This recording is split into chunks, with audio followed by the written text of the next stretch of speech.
ওরে ইমন, তোকে আমি কিভাবে বুঝাবো?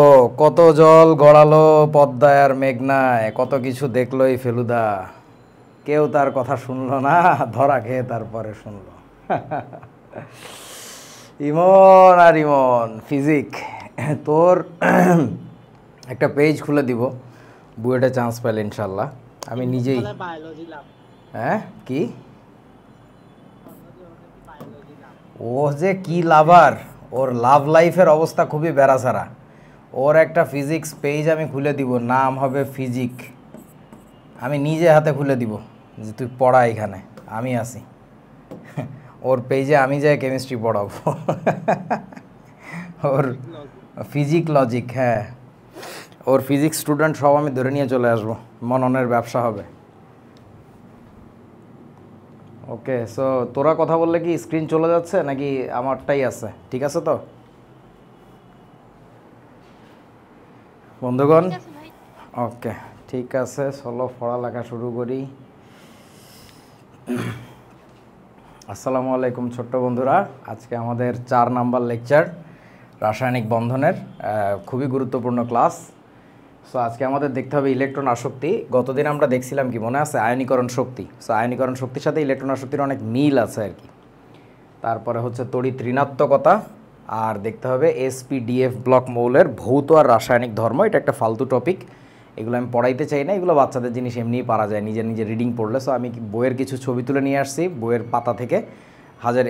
গুহ স্যারের 2022 সালের এডিশন, 24-এরটা আমি খুঁজে পাচ্ছিলাম না, কই যে ফালাইছি আমি জানি না। সো এটাও তো 22-এরই এডিশন, আচ্ছা যাই হোক। সো 24-এরটা আছে আমার কাছে, কোথায় যে আছে আমি জানি না। সো ওই একই মোর অরলেস, এটা তো আর প্রতিদিন চেঞ্জ হয় না। সো এগুলো নিয়ে একটু কথাবার্তা বলতে হবে, চলো বিসমিল্লাহ করি। সো আমি একটু এক নজরে দেখাই দিতে চাই যে মৌলের বিভিন্ন পর্যায়ভিত্তিক ধর্ম আমরা যেগুলো বলছিলাম তার কতগুলো আলোচনা হয়ে গেছে। আমাকে একটু বলো, ধাতু অধাতু ধর্ম আলোচনা হয়েছিল? পর্যায় সারণীর কোন দিকে ধাতু থাকে বলেন? বাম পাশে নাকি ডান পাশে? এই দিকে থাকে ধাতুগুলা, এই দিকে থাকে অধাতুগুলা, তাই না? সো মোস্টলি আমরা বুঝতে পারতেছি বাম থেকে ডানের দিকে যাইতে থাকলে ধাতব ধর্ম কমে যাবে, অধাতব ধর্ম বেড়ে যাবে। আচ্ছা, যোজনীর কি হয়? বাম থেকে ডানে যাইতে গেলে যোজনী আস্তে আস্তে বাড়ে, 1 2 3 4 করে, ওই দিকে যে 7 হয়, পরে ধপাস করে 0 হয়ে যায়, আবার এদিক থেকে 1 2 3 4 5 6 7 করে বাড়ে। দেখানো হয়েছিল এগুলা গত ক্লাসে নাকি তার আগের ক্লাসে জানি দেখছিলাম, মনে নাই, 2 নাম্বার ক্লাসে দেখছিলাম। ওকে, তারপরে বলো, এই বামের দিকেরগুলা কি বিজারক নাকি জারক? বিজারক। ওদিকে গেলে জারক। আপুরা জালক হয়, মনে আছে? আপুরা মানে অধাতুরা, অধাতুরা জারক হয় আর কি। আচ্ছা, সো তাহলে একটু রিভিউ করি। আমরা আমাদের ধাতু অধাতু ধর্ম আলোচনা হয়েছে, বিজারক জারক ধর্ম আলোচনা হয়েছে, ক্ষার অম্ল ধর্ম আলোচনা হয়েছে। ক্ষার অম্ল ধর্ম কেমনে আলোচনা হয়েছে? বামের এইগুলা কি ক্ষারীয় চরিত্রের নাকি অম্লীয় চরিত্রের বলেন তো? কারণ এদের অক্সাইড এবং হাইড্রো অক্সাইডগুলো মেইনলি ক্ষার, আর ওদের পানিতে গোলাইলে আমরা পাই হচ্ছে অ্যাসিড। হ্যাঁ, আচ্ছা, তারপরে হচ্ছে তোমার পারমাণবিক ব্যাসার্ধ নিয়ে কথা হয়েছে, কর্ণ সম্পর্ক শিখছিলাম আমরা, একটু জাস্ট রিভিউ দিচ্ছি। যোজনী জারণ সংখ্যা নিয়ে কথা হয়েছে, গলনাঙ্ক স্ফুটনাঙ্ক নিয়ে এখনও হয় নাই, এটা নিয়ে পরে আর কি, এটা নিয়ে শুধু ডি ব্লক নিয়ে কথা বলবো। আচ্ছা, মনে করাই দিস, গলনাঙ্ক স্ফুটনাঙ্ক নিয়ে আমি আলাদা করে কথা বলবো আগামী ক্লাসের শুরুতেই। একটু মনে করে দিস তো ইমন, একটু ওই বুকার্স গ্রুপে, যে আগামী স্লাইডে এটাই যেন শুরু হয়। সো আয়নীকরণ শক্তিও দেখা হয়ে গেছে আজকে। তাহলে এই দুইটা দেখলে মোটামুটি আমাদের পর্যায়ভিত্তিক ধর্ম যেগুলো আছে এগুলো সব শেখা হয়ে যাবে আর কি। সো চলেন বিসমিল্লাহ করি, আশা করি বুঝছো এবার। ইলেকট্রন আসক্তি কাকে বলে? গতদিন আমরা করছিলাম কি, গ্যাসীয় অবস্থায় বিচ্ছিন্ন 1 মোল পরমাণু নিছিলাম, নিয়ে তাপ দিছিলাম। আজকে আমরা কি করব, গ্যাসীয় অবস্থায় বিচ্ছিন্ন 1 মোল পরমাণু নিব ঠিকই, কিন্তু এটাকে তাপ দিব না, বরং এটাকে কি এনে দিব বলো তো? ইলেকট্রন এনে দিব। অসীম দূরত্ব থেকে এক একটা করে ইলেকট্রন এনে প্রত্যেকের কাছে অ্যাড করব আমরা। তাহলে বলেন, এরা কি করবে? এনার্জি ছেড়ে দিবে নাকি এনার্জি অ্যাবজর্ব করবে? কোনটা? সিস্টেম থেকে এবার শক্তিটা নির্গত হবে। কারণটা হচ্ছে, তুমি যখন সিস্টেমে শক্তি দাও, সিস্টেমে যখন শক্তি দাও তখন ইলেকট্রন বের হয়ে যায়। এখন তুমি ইলেকট্রন এনে দিচ্ছ, তাহলে সিস্টেম থেকে শক্তি বের হয়ে আসবে। এই যে সিস্টেম থেকে এনার্জি বের হচ্ছে, আমরা বুঝে নিলাম এই অ্যারোগুলার মানে হচ্ছে এনার্জি রিলিজ হওয়া। এই যে, তাহলে যে পরিমাণে এনার্জি রিলিজ হবে ওই এনার্জিটাকে আমরা বলবো ওই মৌলটার ইলেকট্রন আসক্তি। সো কমন সেন্স, এখানে কি বন্ধন গঠিত হচ্ছে নাকি ভেঙে যাচ্ছে বলেন তো? বন্ধন গঠিত হচ্ছে অসীম দূরত্বে অবস্থিত ইলেকট্রনের সাথে পরমাণুটার একটা বন্ধন গঠিত হচ্ছে। আমার হাতে ব্যথা, আমি তালি দিতে পারতেছি না, তোমরা কেউ একটা তালি দিলেই টের পাবা যে বন্ধন যদি গঠিত হয় তাহলে এখান থেকে শক্তি নির্গত হওয়ার কথা, এই যে এনার্জি রিলিজ হচ্ছে। তার মানে এটা একটা কী ঘটনা, তাপোৎপাদী নাকি তাপহারী বলুন তো? তাপোৎপাদী ঘটনা।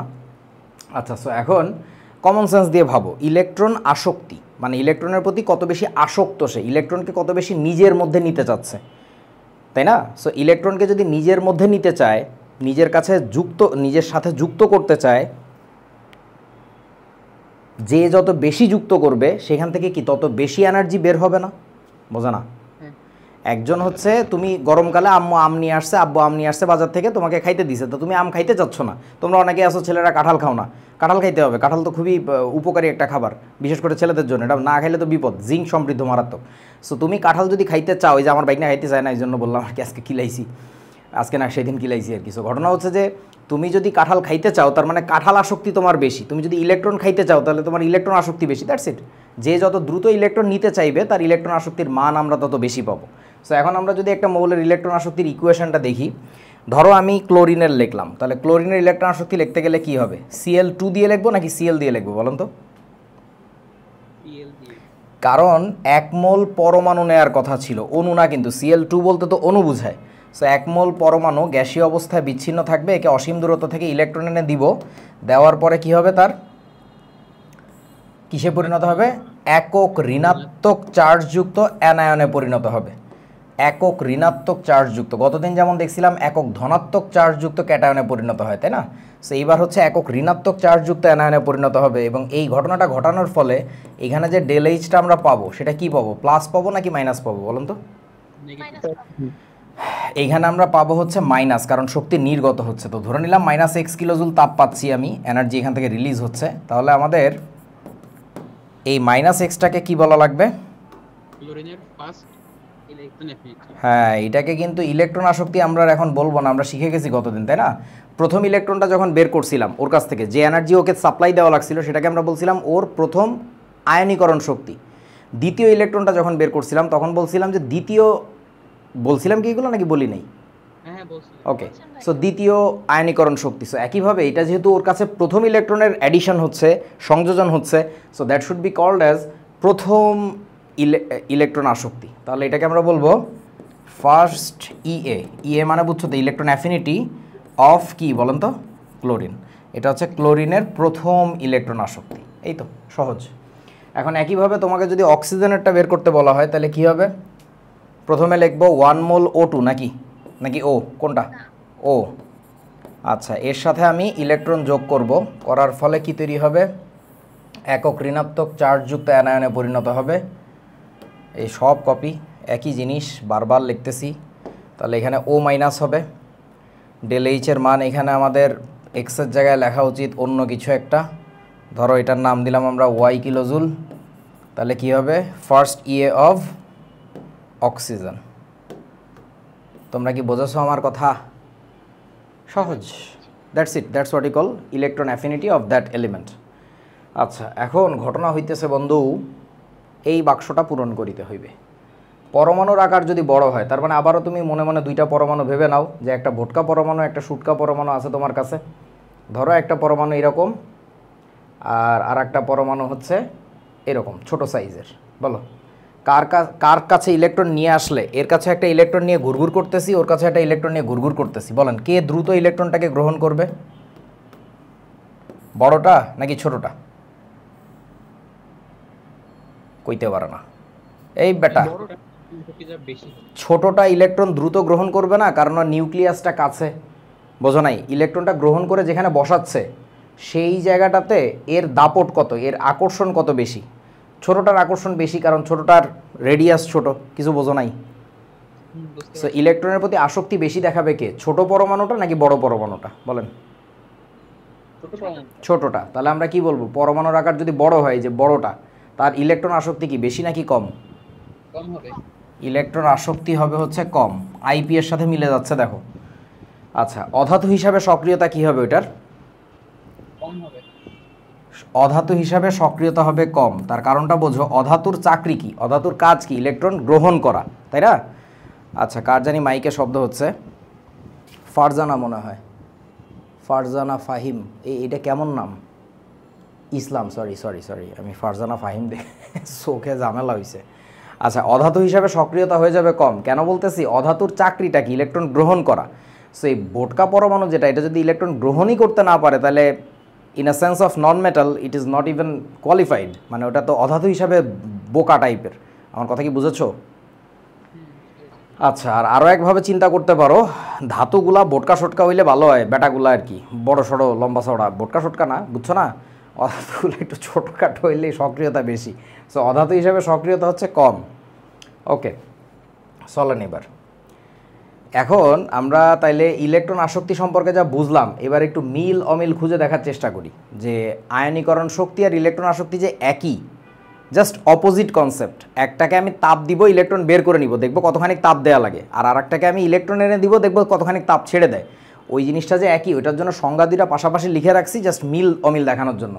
গ্রিন কালার যেসব জায়গায় আছে ওগুলো হচ্ছে মিল, আর রেড কালার মিন্স অমিল, ঠিক আছে? সো একটু মিলায় দেখো, গ্যাসীয় অবস্থায় বিচ্ছিন্ন কোনো মৌলের 1 মোল পরমাণুর প্রত্যেকটি, এখানেও একই কথা, গ্যাসীয় অবস্থায় বিচ্ছিন্ন লাগবে 1 মোল পরমাণু লাগবে, একটা করে ইলেকট্রন অসীম দূরত্বে অপসারণ করে। আয়নীকরণ শক্তির ক্ষেত্রে আমরা অপসারণ করি, আর এখানে কি করি? অসীম দূরত্ব থেকে একটি করে ইলেকট্রন এনে যোগ করি, অপসারণ যোগ। একক ধনাত্মক চার্জযুক্ত 1 মোল ক্যাটায়ন হয়, এখানে কি একক ঋণাত্মক চার্জযুক্ত 1 মোল অ্যানায়ন হয়। এই যে অ্যানায়নটা ওইখানে ক্যাটায়ন, পরিণত করতে যে পরিমাণ শক্তি সিস্টেম শোষণ করে, আর এখানে কি হবে? সিস্টেম থেকে নির্গত হয়, তাকে ওই মৌলের আয়নীকরণ শক্তি বলে, এটাকে ইলেকট্রন, একই জিনিস, শতভাগ একই। আচ্ছা, তাহলে এই ক্ষেত্রে আমরা ডেল এইচ যেটা পাবো সেটা কি পাবো বলেন তো? শোষণ করতেছে, তার মানে পজিটিভ পাবো, এইটাই ন্যাচারাল, এইটাই নর্মাল। কারো কারো ক্ষেত্রে উল্টা হয়ে যেতে পারে, সেটা ডিফারেন্ট ইস্যু। আর এই ক্ষেত্রে ডেল এইচটা পাবো হচ্ছে আমরা নেগেটিভ, মানে এর চেয়ে সহজ কিছু হয় না, একসাথে লিখে রেখে দেখাই দিছি। ওকে, পরের স্লাইডে যাই। হ্যালোজেন সমূহের ইলেকট্রন আসক্তির ক্রম দেখা লাগবে। সো আয়নীকরণ শক্তির ক্ষেত্রে আমরা অনেকগুলো ব্যতিক্রম দেখছিলাম না, যে এটা হওয়ার কথা বাট এটা হয় না, হয় উল্টাটা। তো ইলেকট্রন আসক্তির ক্ষেত্রে এত বেশি ব্যতিক্রম নাই, রাদার ব্যতিক্রম তোমরা এক জায়গাতেই পাবা, তোমাদের বইতে ওইটাই আলোচনা করছে, আরও 2-1 জায়গায় আছে, বাট এটা বইতে একেবারে আলোচনা নাই, সো আমি ওদিকে যাচ্ছি না, একটু জটিল জিনিস, মানে ওর সাথে আরও কতগুলো ইফেক্ট জড়িত হয়ে তারপরে ফাইনালি কথা বলতে হয় আর কি। ইমন চন্দ্র আমাকে একটু মনে করে দিও তো বুকার্স গ্রুপে, যে ইলেকট্রন আসক্তিতে আরও কতগুলো ব্যতিক্রম আছে, ওগুলো আমি যদি পারি বইয়ের মধ্যে ঢুকাই দিব আর কি, মানে বই পড়ে যদি কেউ শিখতে চায় আর কি, মানে জটিল আলোচনা তো, একটু বড় আলোচনা, ক্লাসে বলার দরকার নেই। ওকে, সো হ্যালোজেন সমূহ আমাদের কারা? Fluorine.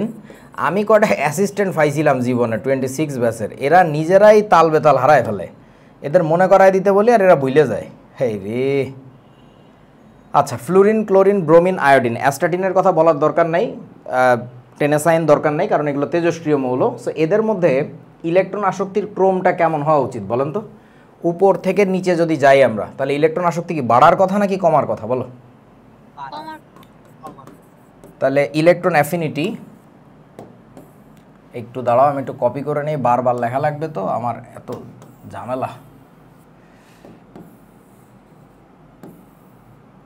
Okay, so electron affinity of fluorine, এখানে ক্লোরিন, এখানে ব্রোমিন, এখানে হচ্ছে আয়োডিন। বলেন কারটা সবচেয়ে বেশি হওয়ার কথা? সবচেয়ে বেশি হওয়ার কথা, রাইট? এইটা হচ্ছে আমরা বলবো হবার কথা, এইটা হবার কথা ছিল, কিন্তু এটা হয় না, হবার কথা। কেন হয় না তার কারণটা হচ্ছে কি জানো, মনে আছে আপনাদের? ইলেকট্রনের চার্জ ঘনত্বটা ফ্লুরিনের লাস্টের শেল এক্সট্রিমলি ছোট, শুধু লাস্ট শেল না, আলটিমেটলি ফ্লুরিন পরমাণুটাই এক্সট্রিমলি ছোট অন্যদের তুলনায়। এইটা এত ছোট, ক্লোরিন আর একটু বড়। এ কার মাইক? এটা ব্রোমিন, এর নিচেরটা হচ্ছে আয়োডিন। এখন ঘটনা হইল বন্ধু, এদের সবার লাস্টের শেলে কয়টা করে ইলেকট্রন আছে? 7টা। 3, 4, 5, 6, 7। সো আমি একটু আঁকি, 3, 4, 5, 6, 7। টোটাল চার্জের পরিমাণ সমান, টোটাল চার্জ সমান, কিন্তু চার্জের ঘনত্বটা কোথায় বেশি বলেন দেখি? তোমরা কি দেখতে পাচ্ছ আমি 7টা ইলেকট্রন ধরাইতেই পারতেছি না এই জায়গায়, মানে হচ্ছে না, জায়গা নাই। সো এত বেশি highly dense packed amount of electron ওইখানে, এত বেশি নেগেটিভ চার্জ, ফার্দার যখন অসীম দূরত্ব থেকে ইলেকট্রন আসে সেই ইলেকট্রনকে অনেক বেশি আকর্ষণ করা হয় ঠিকই, কিন্তু ইলেকট্রনটা ফাইনালি এসে যে বসে শক্তিটা উৎপন্ন করবে মানে সেইটা আমরা পাই না। তোমরা বোঝো নাই আমার কথা? আচ্ছা, তোমরা কি আমার সাথে ক্রিকেট খেলছো? খেলো নাই আমি জানি। আমি বহু বছর ক্রিকেট খেলি না, লাস্ট খেলছি 15 ব্যাচের সাথে, তোরা এখন 26 ব্যাচ। আচ্ছা, সো এখন 15 ব্যাচের সাথে খেলছিলাম হচ্ছে সোহরাওয়ার্দী উদ্যানে, মানে যেটাকে রেসকোর্স ময়দানও বলা হইতো আগে, শাহবাগে। আল্লাহ সেই দিনগুলা। আচ্ছা, সো এখন ঘটনা হচ্ছে যে আমার বাসা ছিল পুরান ঢাকায়, পুরান ঢাকা থেকে মানে ওই সময় হঠাৎ আমি মোটা হয়ে গেছিলাম, তোরা আমারে পচাইতো, তো পরে ওদেরই দায়িত্ব দিয়েছিলাম যে তোরাই আমারে সকালবেলা ঘুম ভাঙায় উঠায় দিয়ে দৌড়ানোর ব্যবস্থা করবি। তো ওরা আমাকে বাসায় যেয়ে ডেকে নিয়ে এসে একসাথে দৌড়ে আসতাম শাহবাগ মানে ওই যে টিএসসিতে, তারপরে ওইখানে খেলতাম, খেলে তারপরে বাসায় যেতাম। তখন আমার বাসা ছিল বুয়েটের পিছনেই পুরান ঢাকায়। ওকে, সো কী বলতেছিলাম জানো, ওরা আমার সাথে ক্রিকেট খেলছে, ওরা জানে আমার ফাস্ট বোলিংয়ে মানুষ প্রচুর আউট হইতো। তার কারণটা শোনো, আমি এখন ভালো করে দেখাতে পারবো না, হাতে ব্যথা। আমি যখন দৌড়াই হাতে বল নিয়ে, আমি এইভাবে দৌড়াই আর কি, সো আমার দৌড়টা দেখতে খুবই নায়কোচিত লাগে, মানে আমার দেখা তোমার মনে হবে যে ভাই শোয়েব আখতার ফেইল একটা বল আসতেছে, মানে বলের গতি হবে মারাত্মক, কারণ তো দৌড়াই ফাস্ট। সো দৌড়ায় যায় আমার হাতের এই পেশিটা, যে পেশিটার কারণে বলে জোরটা আসে, এই পেশিটা ঢিলা। আমি বহুত চিন আপ মারছি, কাজ হয় না, আমার এটা ঢিলাই। সো আমি যখন বলটা করতে যাই এইটা টানটা না আস্তে আসে। সো যেটা হয়, দৌড়াইছি তো অনেক দ্রুত, সো ব্যাটসম্যানের মেন্টাল একটা ক্যালকুলেশন আছে না যে বলটা এত দ্রুত আসবে, এত সেকেন্ড পরে আমি এভাবে ব্যাট চালাবো, টাইমিং যেটাকে বলে। সো আমি তো দৌড়াইছি ফাস্ট, কিন্তু তার ক্যালকুলেশনে না মেলে না, কারণ বলটা যায় আস্তে আস্তে, টেউ টেউ টেউ, অনেক সময় 2-3টা ড্রপও খায় বসে। সো তখন যেটা হয়, বলের যেহেতু লাইন আর লেন্থ ঠিক ছিল, ও ব্যাটটা চালায় আগে, বলটা আস্তে আস্তে টিউ টিউ করতে করতে স্ট্যাম্পে লেগে ও আউট হবে। এটা আমার জীবনে পাওয়া অন্যতম বড় আনন্দ, এবং এটা মোস্ট অফ দ্য ম্যাচেসে ঘটনাটা ঘটতো। সো ব্যাপারটা এরকম। ফ্লুরিনের কথা আমার কাছে মনে হয় যে আমার বোলিংয়ের মতো, ও টানে দ্রুত কিন্তু বসাইতে পারে না। তোমরা আমার কথা বোঝো নাই? ওকে, সো এই কথাটা স্পষ্ট করে বলতে হবে যে হ্যালোজেন সমূহের ইলেকট্রন বিন্যাস থেকে দেখা যায় এদের প্রত্যেকেরই বহিস্থ শক্তি স্তরে 7টি করে ইলেকট্রন বিদ্যমান। পজ দিয়ে দিয়ে লিখবা, ভিডিও দেখা, যে কথাটা এইভাবে বলবা। হ্যালোজেন সমূহের ইলেকট্রন বিন্যাস থেকে দেখা যায় এদের প্রত্যেকের বহিস্থ শক্তি স্তরে 7টি করে ইলেকট্রন বিদ্যমান, কিন্তু ফ্লুরিনের আকার অত্যাধিক ছোট হওয়ায় ফ্লুরিনের সর্বশেষ শক্তি স্তরের ইলেকট্রন ঘনত্ব অনেক বেশি, যে কারণে অসীম থেকে আগত পরবর্তী ইলেকট্রনকে আকর্ষণ ঠিকই করে, কিন্তু বসাইতে পারে না। তো আর বলবি না, বলবি নিজের শক্তি স্তরে যুক্ত করার ক্ষেত্রে বিকর্ষণ ঘটে, ফলে সর্বোপরি ইলেকট্রন আসক্তির মান কমে যায়। আর ইলেকট্রন আসক্তি মানে তো ফাইনাল লাইনটা, শুধু আকর্ষণ করলে কিন্তু হবে না। আকর্ষণ করে আবার কি করতে হবে বলেন তো, নিজের শক্তি স্তরে বসায় দেখাইতে হবে যে আলটিমেটলি যখন আমার কাছে বসছে তখন টাস করে এই এনার্জিটা বেরিয়েছে। ওই এনার্জিটা বের হয় না, আস্তে আস্তে বসে, খুবই ধীরে ধীরে বসে আর কি। তোমরা কি বুঝছো আমার কথা? ওকে, সো তাইলে এবার জোরে বল। কি ওরকম না, বাট জাস্ট নিতে চাই একটু কম, ওরকম নিষ্ক্রিয়র সাথে তুলনা করা যাবে না। তাইলে আমাকে একবার একটু বলেন সিকোয়েন্সটা কি হবে, কার সবচেয়ে বেশি হবে ইলেকট্রন আসক্তি?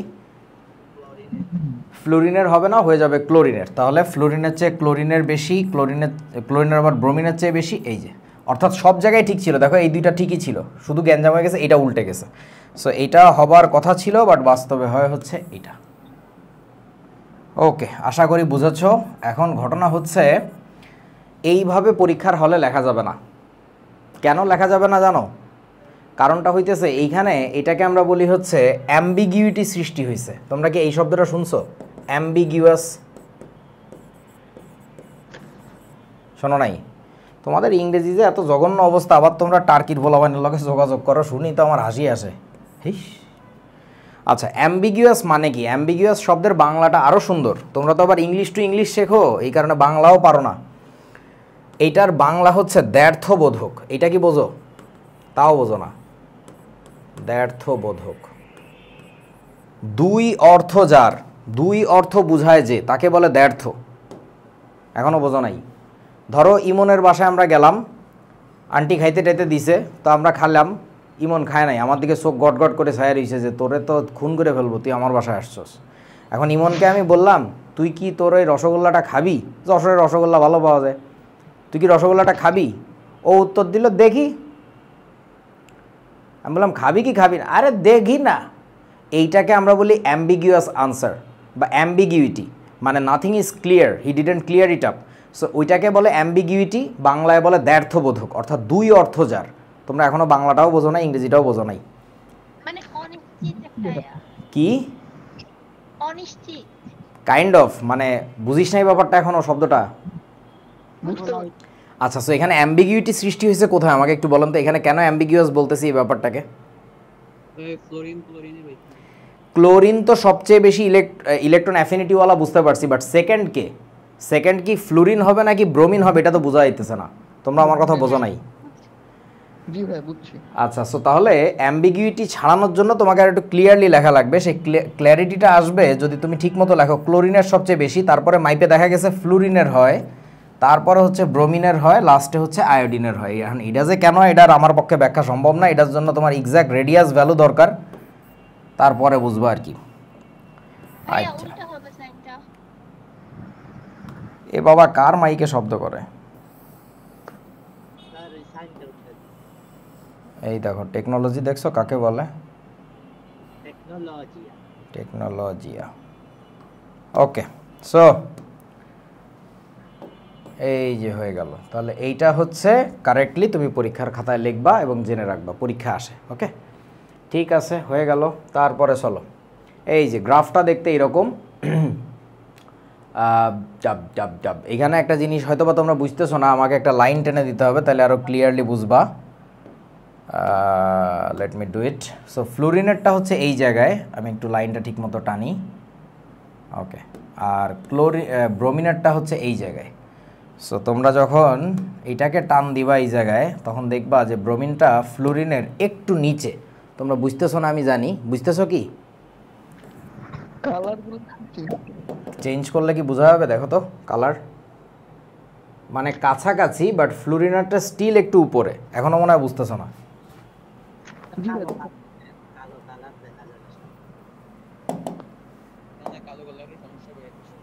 এই যে একটু বড় করে দেই, দেখো তো, ওই চলি গেল আবার। এইগুলোতে তো আর ধরা যায় না। এই যে ব্রোমিনেরটা হচ্ছে এইখানে, আমি প্যারালাল লাইনটা নিই, তা নাহলে ভুলভাল হবে। হ্যাঁ, মোটামুটি হয়েছে। আর এই জায়গা হচ্ছে ফ্লুরিনেরটা। এবার কি বুঝছো? ওকে, ঠিক আছে, ধন্যবাদ। তোমরা নিজেরা একটু লাইন টেনে দেখবা, সমস্যা নেই, বা উইকিতে দেখবা যে ইয়া করে কিভাবে, কি নাম ওটার, ওই কি বলে ভ্যালুগুলো কত, তাইলে টের পাবা যে ডিফারেন্স খুব সামান্য, বাট স্টিল ফ্লুরিন উপরে, ব্রোমিন একটু নিচে। আচ্ছা, সো এই গ্রাফ দিয়ে তোমাকে এক্সপ্লেন করতে বলতে পারে যে অ্যাটমিক নাম্বারের রেসপেক্টে এই যে ইলেকট্রন অ্যাফিনিটির যে গ্রাফটা, এটাকে এক্সপ্লেন করো। সো এক্সপ্লেন করে দিবা যে ক্লোরিনের কেন বেশি হয়ে গেল, ফ্লুরিনের কেন কমে গেল। এবার আসো, নিষ্ক্রিয় গ্যাসসমূহের ইলেকট্রন আসক্তি কত হবে আমাকে একটু বলো। নিষ্ক্রিয় গ্যাসগুলোর ইলেকট্রন আসক্তি কি অনেক বেশি হবে নাকি কম হবে? কম। নিষ্ক্রিয় গ্যাসগুলোর ইলেকট্রন আসক্তি কম হবে। তার কারণ নিষ্ক্রিয় গ্যাসের লাস্টের শেলে 8টা ইলেকট্রন থাকে, ওকে দিলে আর নিবে না। সো নিষ্ক্রিয় গ্যাসের ইলেকট্রন আসক্তির, হ্যাঁ জোরে বল, এইটাকে আমরা বলবো হচ্ছে জিরো। নিষ্ক্রিয় গ্যাসের ইলেকট্রন আসক্তির মান হচ্ছে 0। তাহলে আপনাদের কি মনে আছে নিষ্ক্রিয় গ্যাসের আয়নীকরণ শক্তি কত ছিল? অসীম, অসীম, জসীম, এগুলা ছিল। আর এইটার হইতেছে তোমার কি বলো এটাকে, জিরো। পেঁচায় ফেলা যাবে না, একটু ভাবলেই হবে। এরপরে চলো, নাইট্রোজেনের ইলেকট্রন আসক্তি কী অবস্থা হবে। নাইট্রোজেনের ভাবো তো একটু। নাইট্রোজেন একটা অধাতু। নাইট্রোজেন একটি অধাতু। সো অধাতুর নর্মাল হওয়ার কথা ছিল। নর্মাল মানে বুঝছো তো, মানে ইলেকট্রন আসক্তির মান নর্মালি কি হয় বলুন তো, ঋণাত্মক নাকি ধনাত্মক? নেগেটিভ হওয়ায় এর ইএ ঋণাত্মক হবার কথা। তবে এর যে ঘটনাটা ঘটে সেটা হচ্ছে ইলেকট্রন বিন্যাসটা গ্যাঞ্জাম ঘটায় দেয়। 1s2 2s2 2px1 2py1 2pz1, এই যে লাস্টের শেলের এক্সট্রিমলি স্টেবল ইলেকট্রনিক কনফিগারেশন, বোঝো নাই বন্ধু? এই বস্তুটা ওকে ফার্দার আর ইলেকট্রন নিতে বাধা দেয়, বলে যে তোর কি জন্য দরকার, তুই তো এমনি অনেক স্টেবল। ঠিক আছে, সো যে কারণে হয় কি, এই স্ট্যাবিলিটির কারণে ও আর ফার্দার ইলেকট্রন নিতে চায় না, বরং ওকে যদি তুমি দিতে চাও তখন কি করা লাগবে জানো, তোমার বাইরে থেকে ইলেকট্রন পুশ করে ওকে ঠেলে ঢুকানো লাগবে। So whenever you are pushing electron, basically you are working, you are the agent, তুমি পরিবেশ, তুমি কাজ করে ওর মধ্যে ইলেকট্রন যখন ঢুকাচ্ছ, তোমার কৃতকাজ ওর ভিতরে শক্তি হিসাবে জমা হচ্ছে। কেউ বোঝে না? তার মানে সিস্টেম কি করতেছে, শক্তি শোষণ নাকি বিকিরণ, বলেন তো? বিকিরণ, শোষণ। আমি এজেন্ট, আমি কাজ করে ওর মধ্যে ইলেকট্রন ঢুকাচ্ছি, আমি কাজ করতেছি। সো ফিজিক্স কি বলে, শক্তি তো আর ক্ষয় হয় না, ধ্বংস হয় না। সো আমার করা কাজটা, আমার দেওয়া শক্তিটা ওর ভিতরে জমা হচ্ছে। সো সিস্টেম যখন অ্যাবজর্ভ করে তখন এইটার ডেল এইচটা কী হয়ে যাবে, বুঝেন নাই আপনারা? এইটার ডেল এইচ হয়ে যাবে হচ্ছে পজিটিভ। তোমরা দেখতে পাচ্ছ না মনে হয়, নিচে চিপায় দিয়ে ছোট ছোট করে লেখা আছে, ভ্যালু কত দেখা যাচ্ছে কি এই লেখাটা? নাইট্রোজেনের এর ভ্যালু হচ্ছে +6.8 কিলোজুল পার মোল, আর অক্সিজেনেরটা হচ্ছে -141 কিলোজুল পার মোল। বুঝো কি অবস্থা? হ্যাঁ ভাইয়া, এই প্রশ্নটা আমি আগে একবার করছিলাম, এখন আবার করছি। পি সাবশেল বললাম যে 3 নম্বর প্রধান শক্তি স্তরে পি সাবশেলটা আছে, এন্ড পি সাবশেলটা একটা অ্যাটমের ক্ষেত্রে হাফ ফুল রয়েছে, আর একটা অ্যাটমের ক্ষেত্রে ওই সেকেন্ড শক্তি স্তরেরই পি সাবশেলে ফুল ফিল্ড আছে, মানে একটা অর্ধপূর্ণ একটা সম্পূর্ণ, কোনটা বেশি স্টেবল? তুই আমাকে এক্সাক্ট ইলেকট্রন বিন্যাস লিখে পাঠা, তোর কথা কিছু বুঝি না। তুই কথা বলার সময় তুই এত দ্রুত কেন বলি?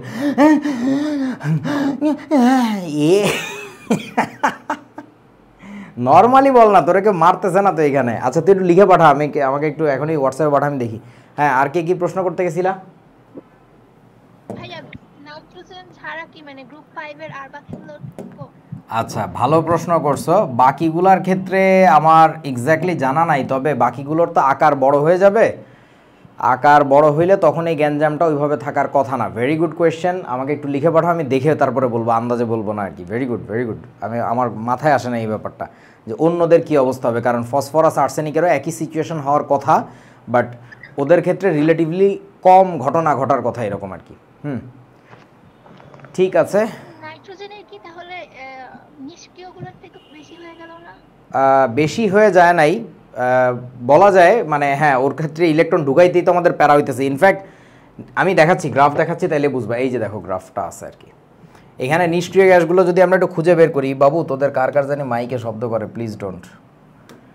আচ্ছা, এই যে এখন আবার অন করলো কেন?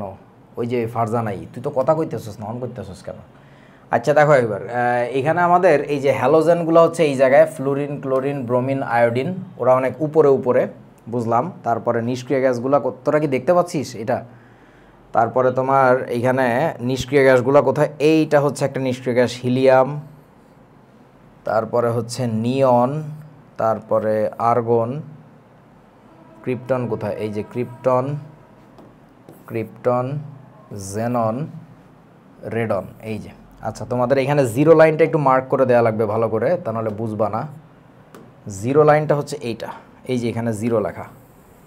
তোমরা কি পিঙ্ক কালারটা দেখতে পাও? লাইনটা দেখা যাচ্ছে? হ্যাঁ। আচ্ছা, তাহলে দেখেন তো জিরো লাইনের নিচে আছে কারা? সব নিষ্ক্রিয় গ্যাসগুলো কি জিরো লাইনের নিচে না? এবং নাইট্রোজেনের যে অবস্থা, নাইট্রোজেন হচ্ছে এইটা, রেড কালার দিয়ে মার্ক করি, এইটা হচ্ছে নাইট্রোজেন, এই যে দেখতে পাচ্ছিস?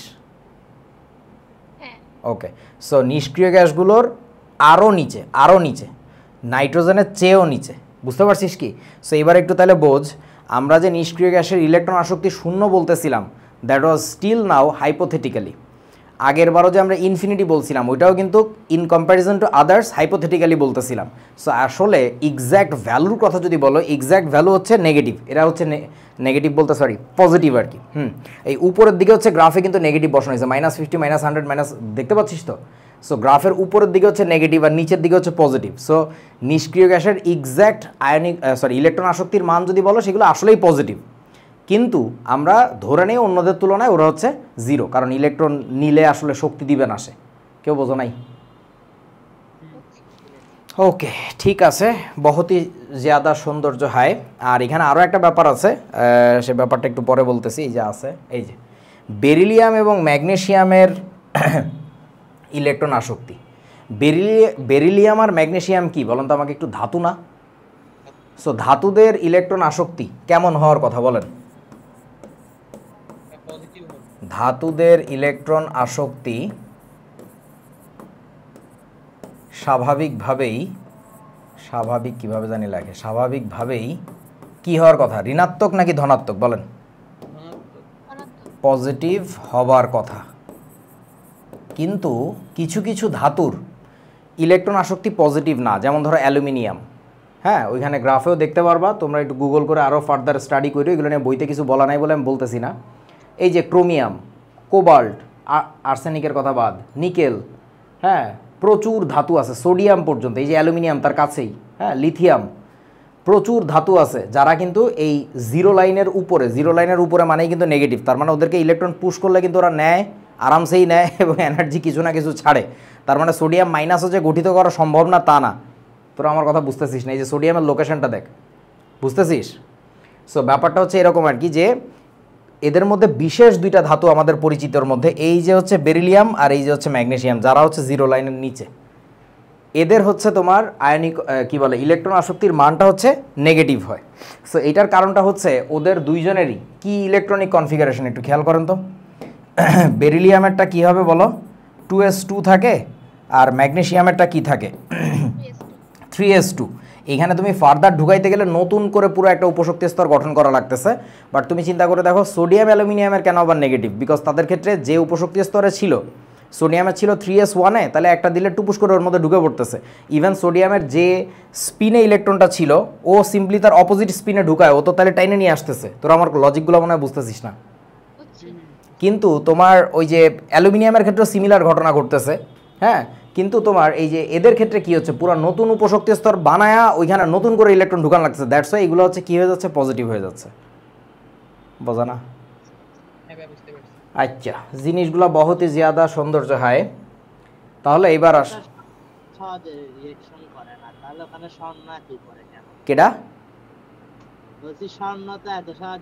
স্বর্ণ, গোল্ড, গোল্ড, হ্যাঁ। তো কই দেখি গোল্ড কোথায়? ওই যে উপরে। আচ্ছা, সো গোল্ড এটা তো কি? এটা হচ্ছে গোল্ডের ইলেকট্রন নেওয়ার প্রবণতা। গোল্ড ইজ এ মেটাল, ও যদি ইলেকট্রন নেয় তাতে আমার লাভ কি? ওর তো ইলেকট্রন দিয়ে বিক্রিয়া করতে হইতো। বোঝো নাই আমার কথা? রি গোল্ডের, আচ্ছা তোদের এইখানে, আচ্ছা ভালো একটা প্রশ্ন করছে, তোরা একটু এখানে ম্যাঙ্গানিজটা খুঁজে বের করতো, ওইখানে একটা মজার ব্যাপার দেখতে পারবি। ম্যাঙ্গানিজ, ক্রোমিয়াম, এই বাট এটা ম্যাগনেসিয়াম, ম্যাঙ্গানিজ বলছি আমি। আরে আর এই যে ম্যাঙ্গানিজের লোকেশন মোটামুটি এই জায়গায়, এই যে এই জায়গাটাতে, এইখানে বা একটু নিচে জিরোর কাছাকাছি। সো তোমাদের কয়েকটা, আচ্ছা প্লাটিনাম কোথায়? প্লাটিনাম হচ্ছে গোল্ডের কাছাকাছি। সো ব্যাপারটা হচ্ছে তোমরা কিছু ধাতু দেখছো, সরি কিছু অ্যাসিড দেখছো মনে হয় ফাউন্ডেশন পড়ানোর সময় আমার কাছে, আমি জানি না মনে আছে কিনা। কিছু অ্যাসিড দেখছিলা, সেই অ্যাসিডগুলোর সংকেত ছিল মোটামুটি এরকম: HAuCl4, H2PtCl6 দেখছিলা কি? তারপরে HMnO4, পারম্যাঙ্গানিক অ্যাসিড। সো এই অ্যাসিডগুলোর দিকে একটু তাকাইলে টের পাবা যে এইসব জায়গায় এই যে সেন্ট্রাল অ্যাটম, নর্মালি এগুলো তো অক্সি অ্যাসিডের মতো কাজ করতেছে। সো ধরো সালফিউরিক অ্যাসিড, নাইট্রিক অ্যাসিড, এদের ক্ষেত্রে সেন্ট্রাল অ্যাটমটা কি থাকে আমাকে একটু বলেন তো? অধাতু থাকে না? সো ওদেরও যে একটু অধাতব ক্যারেক্টারিস্টিক্স আছে সেটা এই গ্রাফ থেকেও বোঝা যাচ্ছে। এই যে প্লাটিনাম, গোল্ড, ওরা তো ইলেকট্রন ছাড়তেছে না, রাদার নেওয়ার ক্ষেত্রে যথেষ্ট অ্যাক্টিভ। সো এখন ইরফান যে প্রশ্নটা করলো যে ভাই তাহলে ওরা নর্মালি যৌগ গঠন করে না কেন, বা যৌগ গঠনের ক্ষেত্রে এত অ্যাক্টিভিটি দেখায় না কেন? The answer is those are metal. But মেটালদের যে বিহেভিয়ার সেইটা দেখাচ্ছে না, রাদার তারা নন মেটালের মতো বিহেভিয়ার দেখাচ্ছে। That's the reason why they don't want to participate in the chemical reaction normally.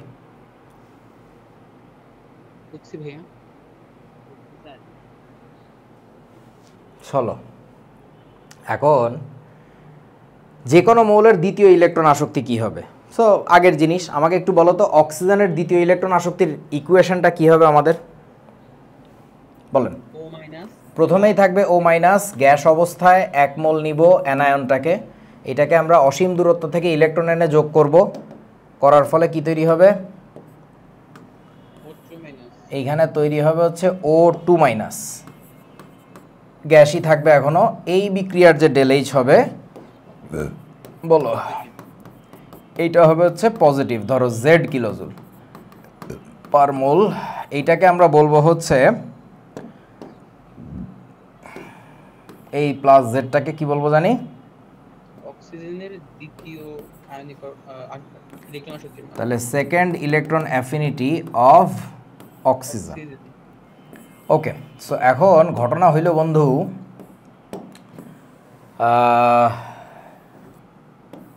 এটা কি মানে প্লাস কেন লিখলাম? ইলেকট্রন আসক্তির মানটা কি হয়? সবসময় নেগেটিভ হয় না? ইলেকট্রন আসক্তি মানে কি, আমি ওকে ইলেকট্রন দিচ্ছি, সো আমাকে এনার্জি ছেড়ে দিচ্ছে, এনার্জি ছেড়ে দেওয়ার মানে তাপোৎপাদী বিক্রিয়া, ডেলএইচ হওয়ার কথা নেগেটিভ। সো এখন একটু জেনে রাখো, সেটা হচ্ছে যে কোনো মৌলের দ্বিতীয় ইলেকট্রন আসক্তির মানটা অলওয়েজ পজিটিভ হয়। কিছু মনে হয় বোঝো নাই? এবার বুঝছি, কারণ একটা নেগেটিভ চার্জের ইলেকট্রন প্রবেশ করানো হচ্ছে, এজন্য। আর আগে তো একটা নিউট্রাল অ্যাটম ছিল। রিপালশন কাজ করবে।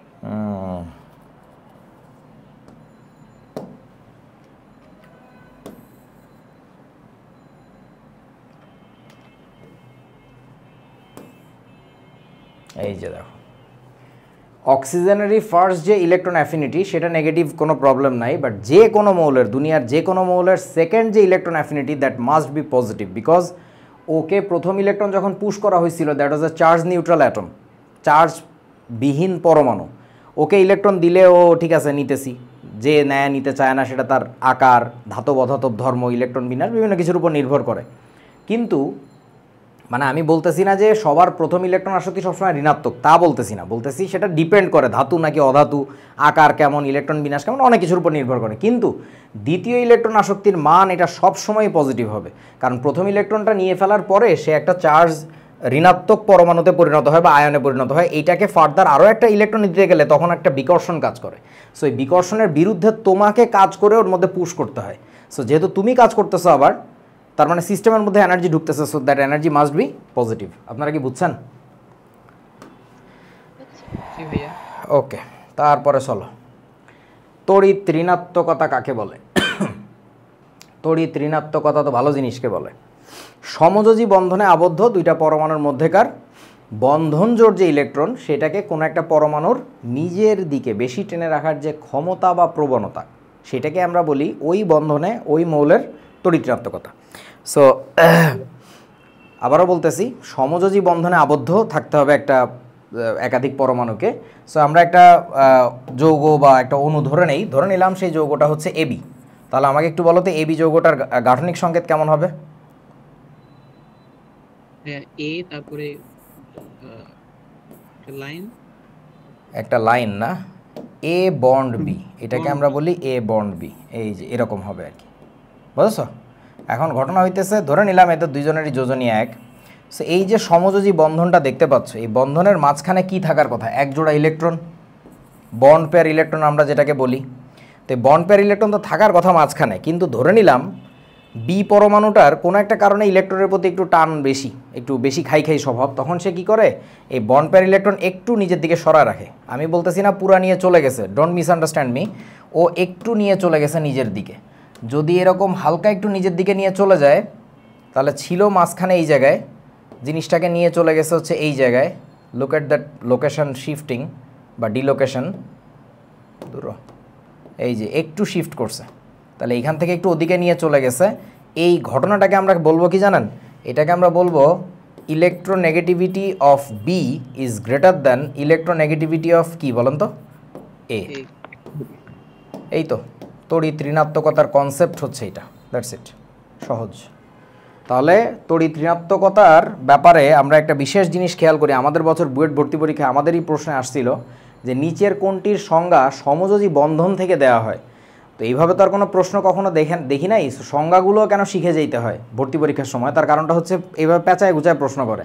খেয়াল করে দেখো, আয়নীকরণ শক্তির সংজ্ঞায় বা ইলেকট্রন আসক্তির শক্তির সংজ্ঞায় কিন্তু কোথাও সমযোজী বন্ধন আয়নিক বন্ধন কিছু বলে নাই, জাস্ট বলছে একমল পরমাণু নিয়ে তাপ দিবা নাকি তাপ অপসারণ করবা, এইগুলো আর কি। কিন্তু এইটার সংজ্ঞার প্রথমেই বলতেছে সমযোজী বন্ধনে আবদ্ধ। সো আমি পারছিলাম প্রশ্নের উত্তরটা, কারণ আমার সংজ্ঞা টঙ্গা মুখস্থ ছিল আর কি, সেগুলো জানতে হবে আর কি, যে সমযোজী বন্ধন থেকে এক্সপ্লেইন করা হয়। তো এখন ঘটনা হইল বন্ধু, এইরকম ঘটনা যখন ঘটে, বুঝলে, এরকম ঘটনা যখন ঘটে তখন আমরা যেটা দেখি যে এর মাথার উপরে একটু নেগেটিভ চার্জ ইনডিউসড হয়।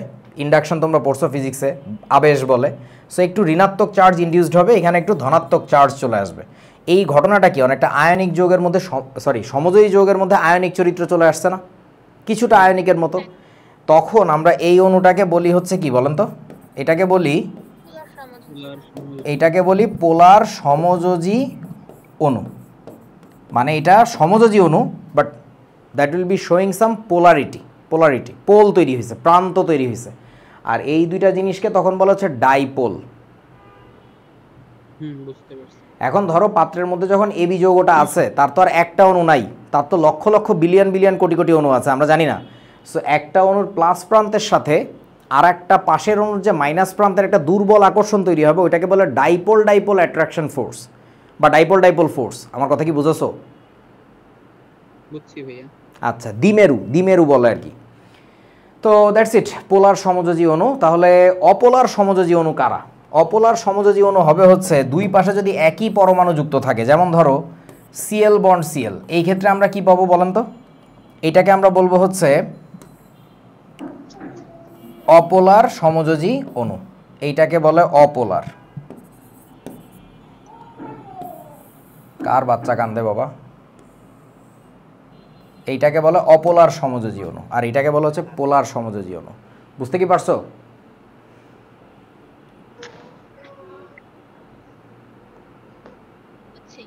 ওকে, তারপরে চলো তড়িৎ ঋণাত্মকতা নিয়ে এই বাক্সটা পূরণ করো। তোমাদের কি মনে আছে এরকম বাক্স আমরা আগে কতগুলো পূরণ করছিলাম?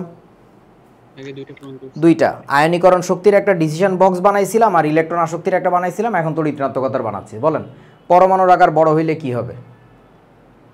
তাহলে মনে মনে কল্পনা করো, একটা বড় পরমাণু আছে আর একটা ছোট পরমাণু আছে।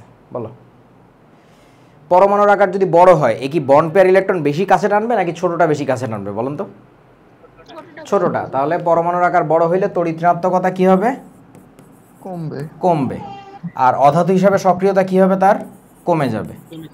কারণ অধাতুর কাজই হচ্ছে ইলেকট্রন নিজের কাছে টানা, ও যেহেতু টানতে পারতেছে না তাহলে ওর সক্রিয়তা কমে যাবে। দ্যাটস ইট, সহজ। আচ্ছা, একটা কথা বলা হয় নাই তোমাদেরকে, সেটা হচ্ছে ওই যে এই ক্ষেত্রে আমরা দেখছিলাম, যদিও আইপি এর ক্ষেত্রে, এখানেও বলে রাখি, এই পরমাণুর আকার বড় হইলেই যে ইলেকট্রন আসক্তি কম, এই কথাটা কিন্তু কি বলেন তো? Not always true. মানে এইখানে অনেক ব্যতিক্রম আছে, তার মধ্যে একটা মাত্র তোমাদের বইতে আছে বলে আমি আলোচনা করছি, যে হ্যালোজেনদের যেটা। এবার আসো তড়িৎ ঋণাত্মকতার কথা যাই। এইখানেও একই রকম সিচুয়েশন, তবে মোটামুটি তোমরা এটা জেনে রাখবা অলওয়েজ ট্রু। এটা তোমাদের লেভেলে বলতেছি, বাট এটাও অলওয়েজ ট্রু না। এই অ্যাডমিশনের সময়কার আলোচনা, বাট এটা আসলে একটু শুনে রাখো, এটা অলওয়েজ ট্রু, মানে তোমাদের লেভেলে আর কি। যেমন ধরো তোমাদের একটা মজার আইডিয়া শুধু দিয়ে রাখি, সেটা হচ্ছে যদি পরমাণুর আকার ছোট হইলেই তড়িৎ ঋণাত্মকতা বেশি হইতো, তাহলে দুনিয়ার সবচেয়ে তড়িৎ ঋণাত্মক মৌল কার হওয়ার কথা ছিল কত? হিলিয়ামের না? বাট হিলিয়াম তো সবচেয়ে তড়িৎ ঋণাত্মক না। কেন না? তার না, নিষ্ক্রিয় গ্যাস বলে না, ওর কারণটা আলাদা। কারণটা হচ্ছে, দেখ ভাই, তোরা একটু এভাবে চিন্তা কর, ছবি টবি দেখে যা মনে হয় এনায়েত মনে হয় অনেক শুকনা শাকনা না? আচ্ছা, হাইট বেশি কার? ওকে, তাহলে আমাকে বলতো ভালো সাঁতারু কে হবে, ভালো সুইমার কে হবে, ইরফান নাকি এনায়েত? ইরফান, অর্থাৎ যার বডি স্লেন্ডার, এটাকে বলে স্লেন্ডার, সিলিন্ডার না, স্লেন্ডার। সিভিল ইঞ্জিনিয়ারিং পড়লে জানবা আর কি, SLENDER, স্লেন্ডার। কিছু টাওয়ার আছে না অনেক চিকন লম্বা, এগুলোকে বলে স্লেন্ডার বডি আর কি। সো ওই সিলিন্ডার শব্দটা থেকে আসতে হয়তো আমি জানি না, আমরা ওই ইঞ্জিনিয়ারিং পড়ার সময় দেখছি। সো এখন ঘটনা হচ্ছে, আমাকে একটু বলো দুইজনের মডেল আঁকতেছি, একজন হইতেছে এইরকম, এই যে ইরফান, আর একজন হইতেছে এইরকম পটাশ ডুপুস ডুপুস। আমাকে একটু বলো that's your A body, that's your B body, মানে এ নামক এক ভদ্রলোক, বি নামক আর এক ভদ্রলোক। আমাকে একটু বলো কে ভালো সুইমার হবে, পানি কেটে আগাইতে পারবে কে বেশি, এ না বি? এ পারবে। এখন ঘটনা হইতেছে, তাহলে আমি একটা বিজ্ঞাপন প্রচার করলাম পত্রিকায় যে আমরা সাঁতারু খুঁজছি জাতীয় প্রতিযোগিতার জন্য, যে যত শুকনা যে যত লম্বা চলে আসো তাড়াতাড়ি। এখন ইরফানের নানা আসছে, আমি দেখলাম যে কী ব্যাপার, লাইনের মধ্যে হঠাৎ বিশৃঙ্খলা, মানে মানুষজন লাইন দিয়ে দাঁড়ায় আমাকে সিভি দিতেছে যে কে কার পারফরমেন্স কী, ইতিহাস কী, কে কত ভালো পারে আর কি, হ্যাঁ রেকর্ড কী। সো এর মধ্যে বিশৃঙ্খলা লেগে গেছে, আমি উকি মেরে দেখলাম কি একটা অ্যাম্বুলেন্স আইছে। কেন? অ্যাম্বুলেন্সের তো নানাকে বাইর করছে, মানে সেই বুড়া এত চিকন আর এত লম্বা, তোরা বুঝস না এই ব্যাপারটা, সে সোজায় দাঁড়াইতে পারে না, তাকে দাঁড় করাইতে 3-4 জনের ধরে রাখা লাগে, এরকম খুঁটি মাথায় বাইন্ধে, এরকম বুঝো নাই বাঁশের খুঁটিতে এরকম টাঙায় রাখা লাগে যে এটা ইরফানের নানা, তার মাথায় আবার তুর্কির পতাকা লাগানো। এখন ঘটনা হইতেছে যে এইটাই, শুধু শুকনা যত বেশি আর লম্বা যত বেশি হবে, আমরা জানি সে পানি কেটে আগাইতে পারবে বেশি, বাট এত শুকনা আর এত লম্বা হইলে আবার তখন ঝামেলা যেটা হয়, ওর ভিতরে আসলে এনার্জিই নাই, ও যে পানি কেটে সাঁতরাবে ওর সেই এনার্জি নাই, ও ভাসি আসে। নানাকে আমরা একটা অপটিমাম পজিশন লাগবে, হোপফুলি তোমরা জানো অপটিমাম কি জিনিস, রাসায়নিক সাম্যাবস্থায় পড়াইছি, যে অত্যানুকূল একটা জায়গা লাগবে, যে এত শুকনাও না এত লম্বাও না যে ওর গায়ে শক্তিই নাই, ও যথেষ্ট এনার্জি আছে, আবার সে মোটামুটি শুকনা এবং একটা ভালো জায়গায়। তোরা কি বুঝছিস আমার কথা? So that's what E call optimum location. So optimum লোকেশনটা পাওয়া গেছে কার ক্ষেত্রে বলেন তো? দুনিয়ার সবচেয়ে বেশি তড়িৎঋণাত্মক মৌলকে, ফ্লুরিন। সো দ্যাটস ইট, ওইটা আর কি।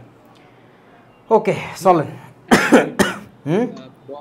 বন্ড ফরমেশন হয়ে যাওয়ার পরে কোনটা সমযোজী আর কোনটা সন্নিবেশ সমযোজী এটা তো বোঝার ওয়ে নাই। তো আমাদের এই যে সংজ্ঞাটা কি সন্নিবেশ সমযোজীর ক্ষেত্রেও কি সেম হবে? তোরে আর শেতাবরে এই কারণে আমি চাইছিলাম যে তোরা এই HSC 26-এরটা না কর, তোরা এই যে জায়গা বুঝোস না, ওরা কি এখনও সন্নিবেশ সমযোজী জানে? ওটা জানায় নেই, তারপরে এসব প্রশ্ন কর। আচ্ছা আসো, এই মৌল, হ্যাঁ কি ইলেকট্রন আসক্তিটা বলছিলেন যে মানে ফ্লোরিন টানতে পারে কিন্তু এটা গ্রহণ করতে পারে না। ফ্লুরিনের কথা বলছিলাম, এটা ক্লোরিনের কথা বলি নাই। ক্লোরিনের আর কি, কিন্তু এই জন্য এটা ক্লোরিনের থেকে কম ইলেকট্রন আসক্তি। আবার তড়িৎ ঋণাত্মকতায় বলছেন যে পরমাণু ইলেকট্রন টেনে রাখার ক্ষমতা, এই জন্য টানার শক্তি আছে বলে কি সব থেকে বেশি তড়িৎ ঋণাত্মক মৌল ক্লোরিনকে বলা হয়। হ্যাঁ, এখনই আমরা উত্তর পাবো একটু পরে আর কি। এই মৌলগুলোর তড়িৎ ঋণাত্মকতার মান জেনে রাখতে হবে। ফ্লুরিনের হচ্ছে 4, ক্লোরিনের হচ্ছে 3, ব্রোমিনের হচ্ছে 2.8, আয়োডিনের হচ্ছে 2.5। এই যে দেখো হ্যালোজেনদের তড়িৎ ঋণাত্মকতার ক্রম, fluorine, chlorine, bromine, iodine serially লিখছি, এবং দেখো 4, 3, 2.8, 2.5 সিরিয়ালি কমে যাচ্ছে। মজার না ব্যাপারটা? সো ঘটনা হচ্ছে যে কেন এরকম হচ্ছে, কারণ এই যে আকার ছোট থেকে বড় হচ্ছে, তড়িৎ ঋণাত্মকতা কমে যাচ্ছে, মানে কোনো ব্যতিক্রম নাই আর কি, আছে আমরা পাবো না আর কি। আচ্ছা, অক্সিজেনের কত? 3.5, নাইট্রোজেনের হচ্ছে 3, সালফারের হচ্ছে 2.5, কার্বনের হচ্ছে 2.5, হাইড্রোজেনের হচ্ছে 2.1, ফসফরাসের হচ্ছে 2.2। অর্গানিক কেমিস্ট্রি শুরুতে যদি আমার এগুলো আবার মনে করায় দিতে হয় যে কার তড়িৎ ঋণাত্মকতার মান কত, তাইলে তো জীবনে বিপদ আছে। তড়িৎ ঋণাত্মকতা যদি তুমি না মাথায় রেখে বিক্রিয়া করো অর্গানিক রিয়াকশন, তখন যেটা হবে প্রত্যেকটা বিক্রিয়া তোমার মুখস্থ করা লাগবে। তুমি বুঝবাই না যে কোন বন্ধনের কোথায় প্লাস মাইনাস পোলারিটি তৈরি হচ্ছে, কার সাথে যে একে যুক্ত হবে, কে প্লাস প্রান্ত কে মাইনাস প্রান্ত। সো তড়িৎ ঋণাত্মকতার মানটা হচ্ছে অর্গানিক কেমিস্ট্রি একেবারে প্রাণ বলতে পারো, যদি তুমি রিয়াকশন বুঝে করতে চাও। যদি মুখস্থ করে করতে চাও সেটা তো ভিন্ন কথা। ওকে, সো গিভেন দ্যাট ভ্যালু, তোমরা একটু আমাকে খুঁজে বের করে বলো সবচেয়ে তড়িৎ ঋণাত্মক মৌল তাহলে কে কে আমাদের এখানে? ফ্লোরিন, তারপরে অক্সিজেন, অক্সিজেন, তারপরে নাইট্রোজেন, এখানে একটা প্রশ্ন আছে পরে। এখন তার মানে এই তিনটা জিনিস আমরা মনে হয় ফাউন্ডেশন থেকে দেখে আসতেছিলাম সেই HSC শুরুতে, যে সবচেয়ে তড়িৎ ঋণাত্মক তিনটা মৌল ফ্লুরিন, অক্সিজেন আর নাইট্রোজেন। আজকে ব্যাখ্যা পাওয়া গেল। হ্যাঁ বলো ইমনের কি প্রশ্ন? হ্যাঁ, এখানে নাইট্রোজেন আর ক্লোরিন দুইটার ভ্যালু কিন্তু সেম, কিন্তু আমরা এই লিস্টের ভিতরে ক্লোরিনকে ইনক্লুড না করে নাইট্রোজেনকে ইনক্লুড করলাম কিসের জন্য? ক্লোরিনের তড়িৎ-ঋণাত্মকতার মানও 3, নাইট্রোজেনেরও 3, তারপরেও আমরা কেন এই সবচেয়ে তড়িৎ-ঋণাত্মকের তালিকায় নাইট্রোজেনকে ঢুকাইছি, ক্লোরিনকে ঢুকাই নাই? Who would be the guy who answers this question? বলো। নাইট্রোজেনের শক্তি স্তর হচ্ছে 2টা, বোঝো নাই? একই পর্যায়ে। ক্লোরিনের শক্তি স্তর হচ্ছে কয়টা বন্ধু? 3টা। তুই একই পর্যায়ে পাইলি কোথায় রে বাবা? একজন দ্বিতীয় পর্যায়ের মৌল, একজন তৃতীয় পর্যায়ের মৌল। সো ঘটনা হচ্ছে আকারটা যেহেতু নাইট্রোজেনেরই ছোট, ও ইলেকট্রন বেশি কাছে টানতে পারে কারণ ওর নিউক্লিয়াসটা কাছে। কিছু বোঝো নাই? ওকে, এবার আমরা একটু ইরফান চন্দ্রের কথার উত্তর দিই। সেটা হচ্ছে যে ফ্লুরিন এর ইএ কম হওয়া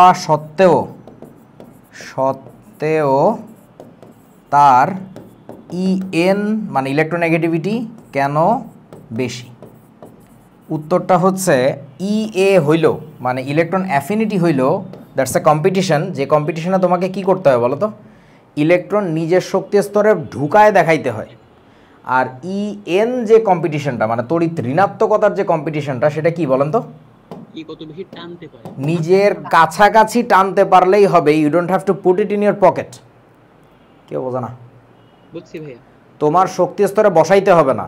ফ্লুরিনের কিন্তু টানতে কোনো সমস্যা ছিল না, ওর সমস্যা ছিল কোথায়? নিজের শক্তি স্তরে বসাইতে। আমার কথা কি বুঝতে পারছিস তো?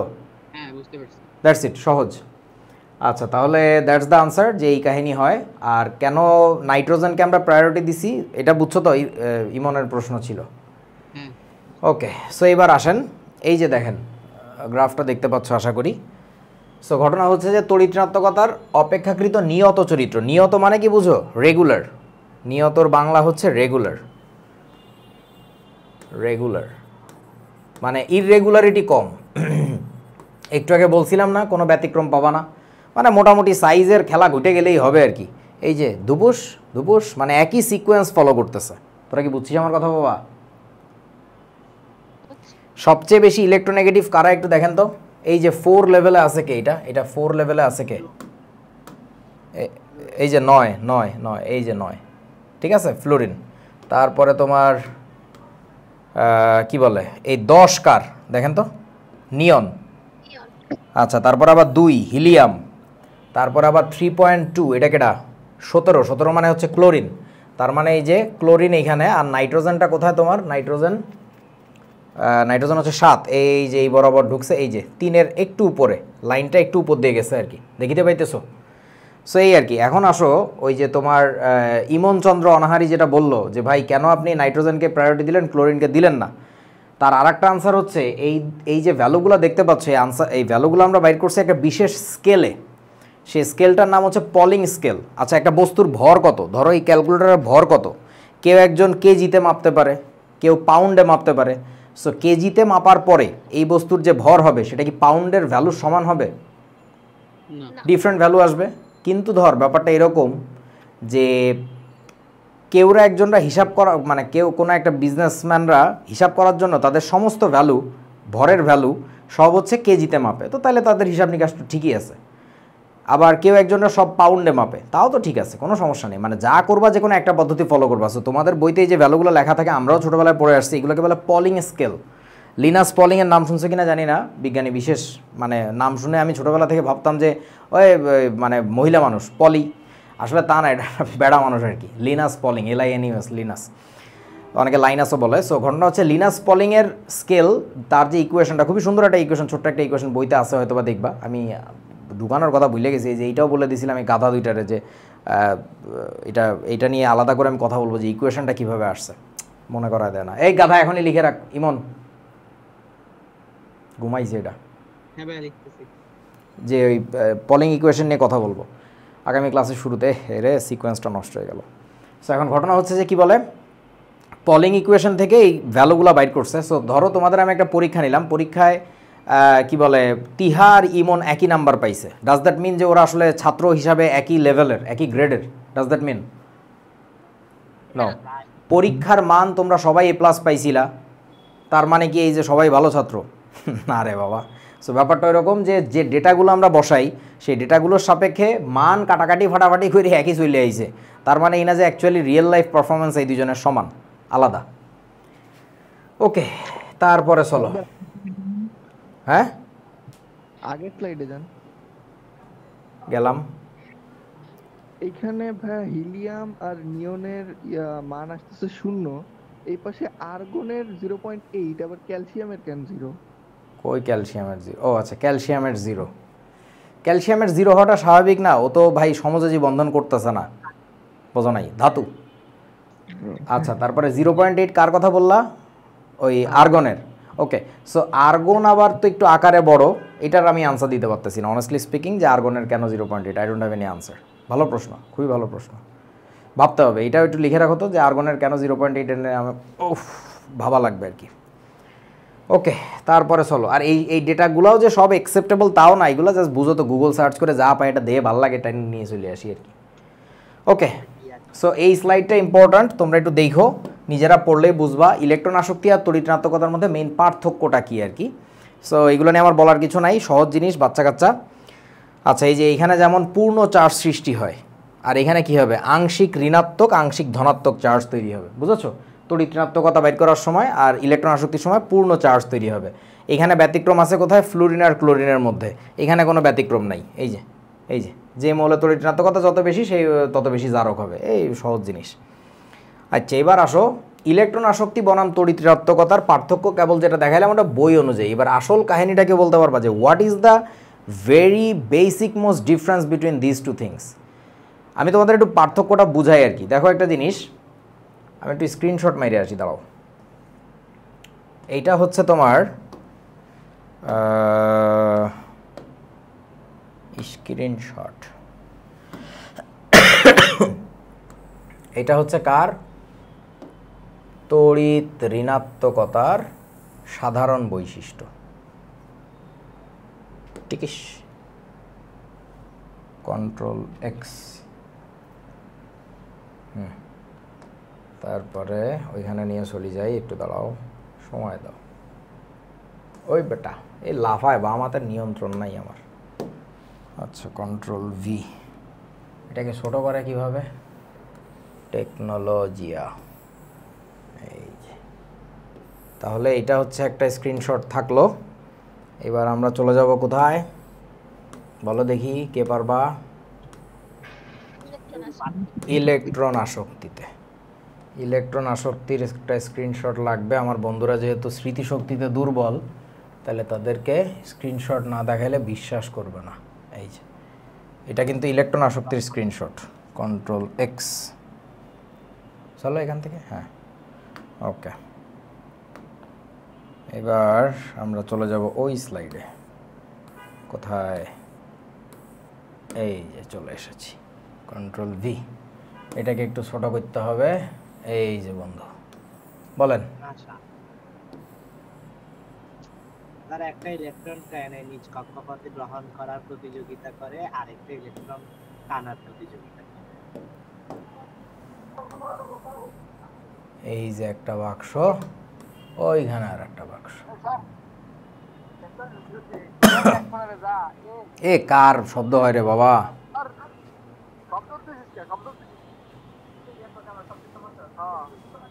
মোল্লা সিয়ামটা কেডা? মোল্লা সিয়াম বাবা কে তুমি? আগে তো কখনো দেখি নাই ক্লাসে।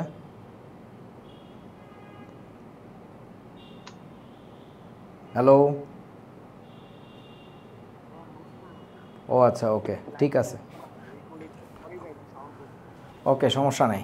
তুমি কি মেসে থাকো? তোমার আশেপাশে বন্ধুরা মনে হয় কথা বলতেছে, একটু ভাবো। পরমাণুর আকার বড় হইলে তড়িৎ ঋণাত্মকতা কম, ইলেকট্রন আসক্তি কম, অধাতু হিসাবে সক্রিয়তা কম, অধাতু।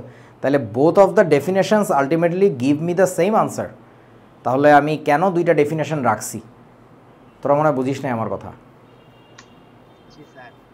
মানে ধর ব্যাপারটা এরকম, একটা দেশের শিক্ষার হার আর একটা দেশের ধরো উন্নয়নের হার যদি এমন হয় যে তাদের তালিকা দুইটা আলটিমেটলি একই জিনিসই ইন্ডিকেট করে, তারপরেও আমার কেন দুইটা স্ট্যাটিস্টিক্স লাগে? কেন লাগে? কারণ শিক্ষিত হইলেই যে দেশে সুখ শান্তি অগ্রগতি হবে তা না, দেয়ার আর সাম ডিফারেন্সেস। সবাই শিক্ষিত কিন্তু সবাই চোর, তাহলে তো খেলা হয়ে গেল। সো বেসিক ডিফারেন্সটা হচ্ছে ওই জায়গায় যে নীতিবোধ কতটুকু। সো একইভাবে এখানেও না একটা সূক্ষ্ম পার্থক্য আছে, সেই পার্থক্যটা কি কেউ বোঝো যে what is the basic difference? একটার কাজ কি আর একটার কাজ কি? একটা ইলেকট্রন টেনে নিজের শেলে বসায় নিতেছে আর একটা শুধু টানাটানি করতেছে। তাতে আমার লাভটা হইল কি, মানে এটা জেনে আমার উপকারটা হইল কি? এটার মাধ্যমে আমরা দেখতে পারি যে কিছু ব্যতিক্রম করতে পারে, যেমন ক্লোরিনের টানার শক্তি আছে কিন্তু গ্রহণ করার শক্তি নেই। এর মাধ্যমে আমরা এদের মধ্যে একটা পার্থক্য সৃষ্টি করে দিতে পারি। মজা হচ্ছে না? মজা লাগবে একটা আমার। পরমাণু আর একটা বন্ধনে যুক্ত পরমাণু। মজা হচ্ছে না। আচ্ছা আমাকে একটা কথা বল, ধর তিহার বিয়ের জন্য আমি ফোলা দেখতে গেছি। এখন আমার কাছে 3-4টা ফোলার ছবি সিভি আছে, বায়োডাটা আছে। এখন একটা ফোলার ইনকাম মাসে 5 লাখ টাকা, আর একটা ফোলার ইনকাম মাসে 3 লাখ টাকা, কোনটা ভালো বলা? এটা শুধু টাকার উপর তো ডিপেন্ড করতেছে না। আহা ধর না তুই, 5 লাখ টাকাটা ভালো ফ্যামিলি থেকে আসছে, খুব ভালো। আচ্ছা এখন ঘটনা হচ্ছে, হোয়াট ইফ দ্যাট 5 লাখ গাই দিন শেষে নিজের কাছে রাখতে পারে 10,000 টাকা, আর দ্যাট 3 লাখ গাই সে নিজের কাছে মাসের শেষে রাখতে পারে 50,000 টাকা, বাকি সব খরচ হয়ে যায়। আমাকে বলেন তো কোনটা ভালো ছেলে? 3 lakh. 3 lakh. That's the fun fact.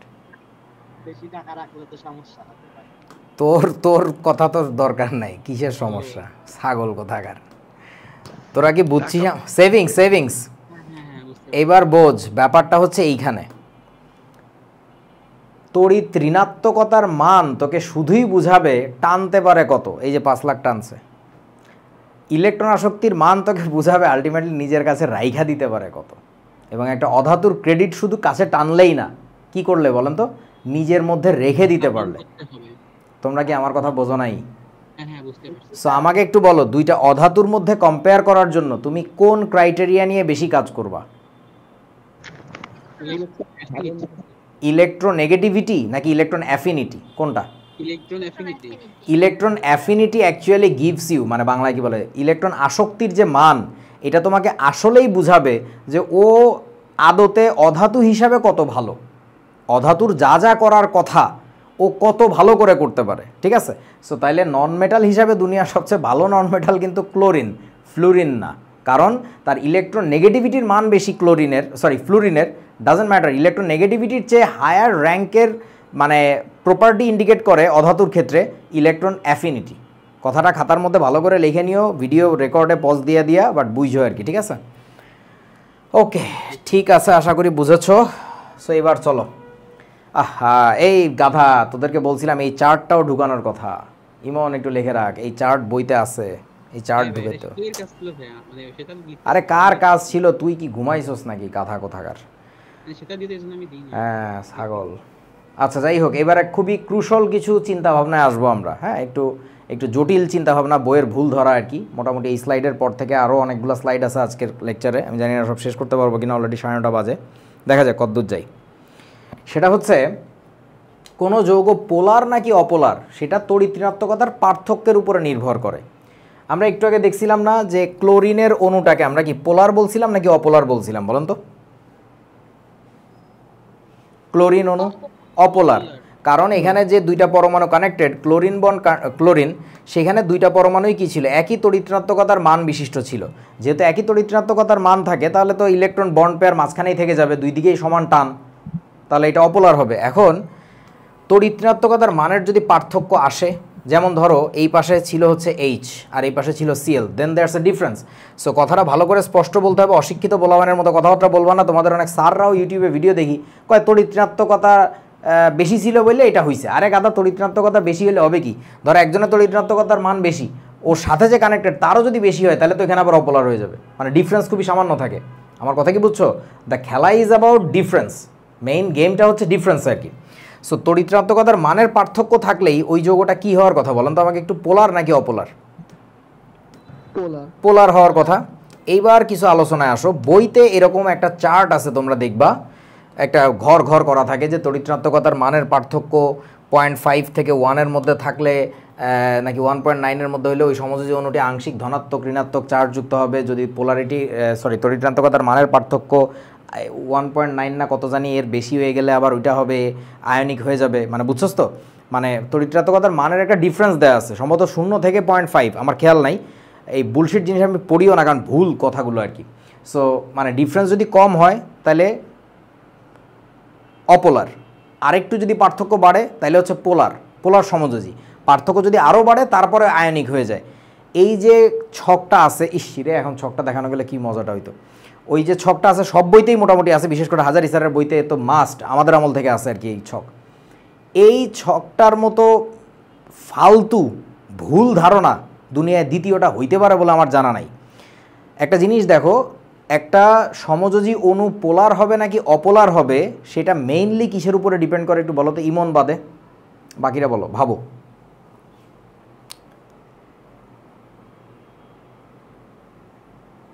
কিসের উপরে ডিপেন্ড করে?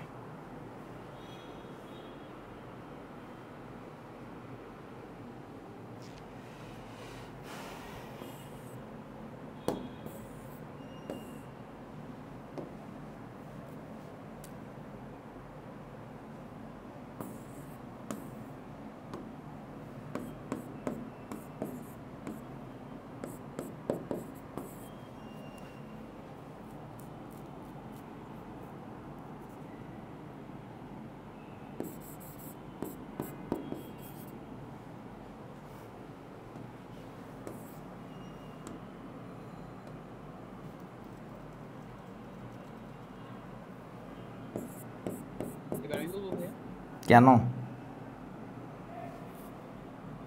তোমাকে তো কইতে নিষেধ করছি, তুমি তো এগুলো দেখছো উদয়, ও একটু ভাব নিবে সেতাবের মতো।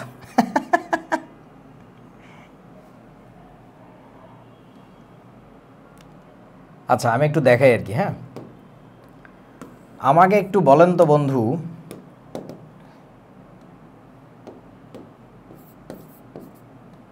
আমরা এই প্রত্যেকটা জায়গায় চলো তড়িৎ-ঋণাত্মকতার মানের পার্থক্য বের করে আসি। HCl এর তড়িৎ-ঋণাত্মকতার মানের পার্থক্য কত? ডেল্টা, এটা 3, এটা 2.1, তার মানে কত থাকে? 0.9। 3.5 আর 2.1 ক্যালকুলেটর হাতে নাও, তাড়াতাড়ি বলো আমাকে কত হবে, এটার ডেল্টা কত? জোরে বল। 1.4। এটা কত হবে অ্যামোনিয়া ডেল্টা? 3 আর 2.1 তার মানে 0.9। আচ্ছা, তারপরে মিথেনে কত? কার্বনের 2.5, ওটা 2.1, তার মানে এটার ডেল্টা হচ্ছে 0.4। এটা তোরা কি ছোট ছোট লেখা দেখতে পাচ্ছিস? ডেল্টা ভ্যালুগুলো দেখতে পাচ্ছিস? আচ্ছা, কার্বন ডাইঅক্সাইডের কত হবে? কার্বনের হচ্ছে 2.5 আর ওটা 3.5, তার মানে পার্থক্য হচ্ছে 1। Okay, so according to your book, এই ছাগলগুলা এখন ছকটা থাকলে কি সুন্দর মজাটা হইতো। দত্তরে ভালো লাগতেছে না, দাঁড়া আমি ছকটা নিয়ে আসি তো আমাদের আমলের বই থেকে।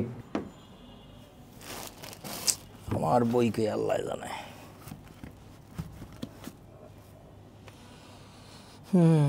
বই তো পাই না, বইকে চুরি করে বেঁচে খাইছে। বলো। যখন তড়িৎ-ঋণাত্মকতার পার্থক্য আমরা হিসাব করি, HCl এর ক্ষেত্রে একটা হাইড্রোজেন একটা, ক্লোরিন একটা। যখন পানি, অ্যামোনিয়া এইসবের ক্ষেত্রে হিসাব করি 3টা হাইড্রোজেন আছে, বাট যখন আমরা মধ্যে পার্থক্য দেখি তখন একটাই যতটুকু আছে, এটা আমি হিসাব করি কেন? Very good, very good, very good প্রশ্ন, ভেরি গুড প্রশ্ন। বই পাচ্ছি না, মেজাজটা যা খারাপ হয়। এরে ইমনরে দিয়ে হবে না রে, এই ছাগলগুলা ঘুমায়, খায় আর ঘুমায়, ধত্তেরি। আচ্ছা দেখেন ভাই, আপনাদের কপালে যা আছে আর কি। এখন আমি এদের সবার একটু গাঠনিক সংকেত আঁকবো, আপনারা একটু দেখেন মনোযোগ দিয়ে। পানির গাঠনিক সংকেতটা কেমন? H O এইচ, এরকম না? আপনাদের জানা আছে না, উল্টা ভি আকৃতির। যখন তোমাদেরকে গাঠনিক সংকেত আঁকা শিখাইছিলাম ফাউন্ডেশনে পর্যন্ত, তখনও আমি গালিগালাজ করছিলাম যে স্যাররা মারামারি করে কেন, যে এরকম করে না আঁকলে, লিনিয়ার আঁকলে কী সমস্যা। এখন আজকের ক্লাসটা কিন্তু এটা না, আজকের ক্লাস সোললি আমাদের কেমিক্যাল বন্ডের ক্লাস হচ্ছে, এখানে বন্ড অ্যাঙ্গেল ইম্পর্ট্যান্ট, দ্যাটস আমি এইভাবে আঁকছি, ঠিক আছে? সো যখন আমার তর্কের খাতিরে যেটা লাগবে আমি সেটা করব। অ্যামোনিয়ার স্ট্রাকচারটা কেমন? নাইট্রোজেন থাকে, 3 দিকে 3টা হাইড্রোজেন এইভাবে থাকে, মানে চতুস্তলকীয় কাঠামো এরকম, মানে বুঝতে পারছো? নাইট্রোজেনের কিন্তু আরও একটা মুক্তজোড় ইলেকট্রন আছে এই পাশে থাকে, অক্সিজেনের 2 জোড়া মুক্তজোড় ইলেকট্রন থাকে। আচ্ছা, মিথেনের কি অবস্থা? মিথেনের কার্বনটাকে ঘিরে 4টা হাইড্রোজেন এরকম চতুস্তলকীয় কাঠামোতে থাকে এরকম। এটা তোমরা বুঝতেছো না? চতুস্তলকীয় কাঠামো বুঝছো তো? দেখাইছিলাম কোনোদিন আগে, বাচ্চা জিনিস। আচ্ছা, কার্বনের গঠনটা কেমন? কার্বন থাকে লিনিয়ার স্ট্রাকচারে, 2টা অক্সিজেন এরকম 2 পাশে থাকে। এখন let me start with carbon dioxide, তাইলেই তোমরা বুঝে যাবো আর কি ঘটনাটা কি। এইগুলার আকৃতি যে কেন এরকম আমরা সংকুরায়ন শিখবো 2-1 ক্লাসের মধ্যেই, তখনই বুঝে যাবা যে কেন এদের এগুলার শেপগুলো এরকম। এটা আমি ইচ্ছা মতো আঁকি নেই, আসলেই অণুগুলার শেপগুলো এরকম। সো এইখানে যেটা হচ্ছে একটু ভেবে দেখ, ইলেকট্রন পুল কোন দিকে, ইলেকট্রনের টানাটা কোন দিকে। এই ইলেকট্রন এদিকে টানতেছে, এই ইলেকট্রন এদিকে, কারণ ওইদিকে বেশি তড়িৎ-ঋণাত্মক। এই ইলেকট্রনের পুল এদিকে, এই ইলেকট্রনের পুল এদিকে। আমাকে একটু বলেন তো তাহলে ইলেকট্রনের শিফট কোন দিকে হবে আলটিমেটলি, রাইট অর লেফট?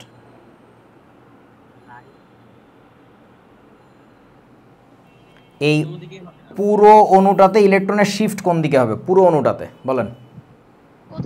কোথাও না, কোথাও হবে না। তাহলে বলেন এই অণুটা কি আমার পোলার হবে নাকি অপোলার হবে? অপোলার হবে। এইবার সিমিলার সিচুয়েশনে তাহলে এটা হচ্ছে নন পোলার, বা বাংলায় কি বলে, অপোলার। এবার সিমিলার সিচুয়েশনে তুমি আসো এইখানে পানিতে। পানিতে তোমার বলো কি অবস্থা? এখানে ইলেকট্রন পুলটা কোন দিকে? অক্সিজেনের দিকে। এইখানেও দেখতে পাচ্ছ অক্সিজেনের দিকে। তাহলে এবার বলেন তো এই মাথায় কি মানে প্লাস আসবে নাকি আসবে না, কি মনে হয়? মানে এইখানকার ইলেকট্রন পুলিং 2টা তোমরা কি বুঝতেছো? ওফ, আমার তো হাতে ব্যথা, মানে 2টা 2 দিকে টানতেছে, আর এইখানে না ইলেকট্রনের পুলটা একই দিকে। লব্ধি বলটা চিন্তা করো না। হে রে বাবা, পড়ে গেলাম, বুঝিস না আমার কথা? সো আলটিমেটলি এইখানে না একটা নিট নেগেটিভ চার্জ ইনডিউসড হবে, এখানে একটা নিট পজিটিভ চার্জ ইনডিউসড হবে, যেটা ওইখানে হওয়ার সম্ভাবিলিটি নাই, ওইখানে হবে না, ঘটনাটা এইখানে ঘটবে। সো তাহলে এবার একটু বোঝেন, তড়িৎ ঋণাত্মকতার মানের পার্থক্য এখানে 1 দেখলা আর এখানে 1.4 দেখলা, তোমার কাছে মনে হচ্ছে তড়িৎ ঋণাত্মকতার মানের পার্থক্যের জন্য ঘটনা হয়েছে। আসলে ঘটনাটা তড়িৎ ঋণাত্মকতার মানের পার্থক্যের জন্য হয় নাই, হয়েছে হচ্ছে স্পেসিফিক শেপটার জন্য। আচ্ছা, এইবার এখানে দেখো, এইখানেও সিমিলার ঘটনা। নাইট্রোজেনের দিকে ইলেকট্রন পুল, হাইড্রোজেনের দিকে পুল, নাইট্রোজেনের দিকে পুল, সবই ইলেকট্রন কি এক জায়গায় অ্যাকুমুলেট হচ্ছে। সো দ্যাটস ওয়াই এটা পোলার।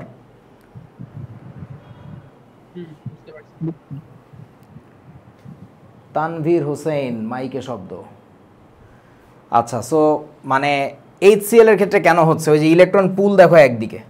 মিথেনের ক্ষেত্রে আবার কি হবে কও দেখি আমাকে। মিথেনের ক্ষেত্রে কেন লব্ধির ফোর্স শূন্য হবে? দেখ, এই চতুস্তলকীয় কাঠামো দেখলে বুঝবি, এইখানে তো বানানো ছিল সব খুলে ডুলে ফালাইছে। আরে আমি হাতের ব্যথার কারণে কিছু দেখতেও পারি না। মানে তোরা চতুস্তলকীয় কাঠামো বুঝোস তো না? খুবই সুষম, ভয়াবহ সুষম। মিথেনও কিন্তু চতুস্তলকীয়, পানিও কিন্তু চতুস্তলকীয়, কিন্তু প্রবলেমটা যেটা, মিথেনের মাথার উপরে এখানে এক জোড়া ইলেকট্রন এমনিই থাকে, সো এদিকে ইলেকট্রন অ্যাকুমুলেশন আরও বেশি হয়। পানির ক্ষেত্রে এখানে অক্সিজেনের 2টা অরবিটাল থাকে এরকম মুক্ত জোড়ের, ওগুলো আমরা দেখবো সংকরণ দেখার সময় আর কি। বাট আপাতত যা শুনে রাখো, অলরেডি এখানে ইলেকট্রনিক চার্জ বেশি ছিল, এদিকে আরও ইলেকট্রন যা জমা হয়েছে, এখানে প্রচুর নেগেটিভ চার্জ হয়, হাইড্রোজেনগুলোর মাথার উপরে প্লাস হয়, দ্যাটস এটা পোলার অণু। এইখানে ঘটনাটা কি, এইখানে কিন্তু কোনো মুক্তজোড় ইলেকট্রন নাই, আগে থেকে কোনো ইলেকট্রন জমা নাই, কিছুই না। এর তড়িৎ-ঋণাত্মকতা ওর তড়িৎ-ঋণাত্মকতা খুব বেশি ডিফারেন্স না। সো এর চতুর্দিক থেকে যেহেতু টানটা সমান, এইখানে আবার কোনো পোলারিটি হয় না। সো ব্যাপারটা একটু ভালো করে বোঝো, তড়িৎ-ঋণাত্মকতার মানের পার্থক্য থাকলেই যে শুধু পোলার বা অপোলার হবে, ব্যাপারটা এরকম না।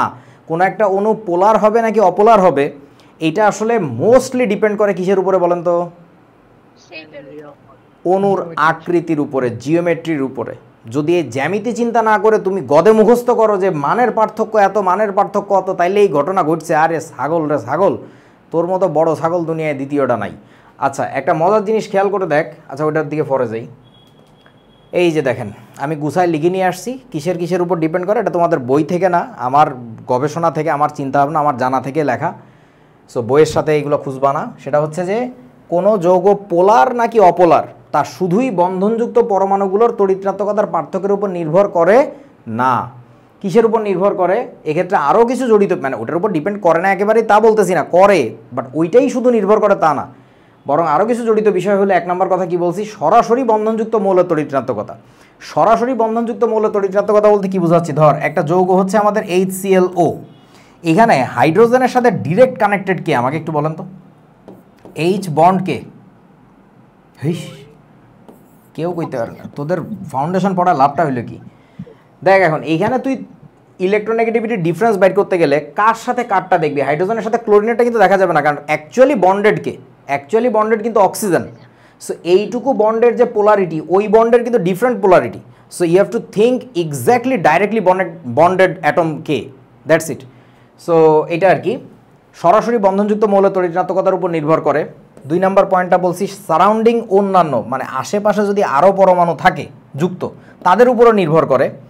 তারপরে কি বলছি পড়ে দেখো, বন্ধন কোণের উপর ডিপেন্ড করে। এই যে বন্ড অ্যাঙ্গেল, বন্ধনের ত্রিমাত্রিক দিক বিন্যাস, মানে 3D ওরিয়েন্টেশনটা কি আসলে, এই 3D ওরিয়েন্টেশন নিয়ে আরও বুঝবো যে শঙ্করায়নের পরে, যে আসলে বন্ধন কোণ 90 ডিগ্রি হইলেও ওর সাপেক্ষে যে অন্যগুলা কানেক্টেড, তাদের ওভারঅল ওরিয়েন্টেশনটা কি, এগুলোর উপরে ডিপেন্ড করে।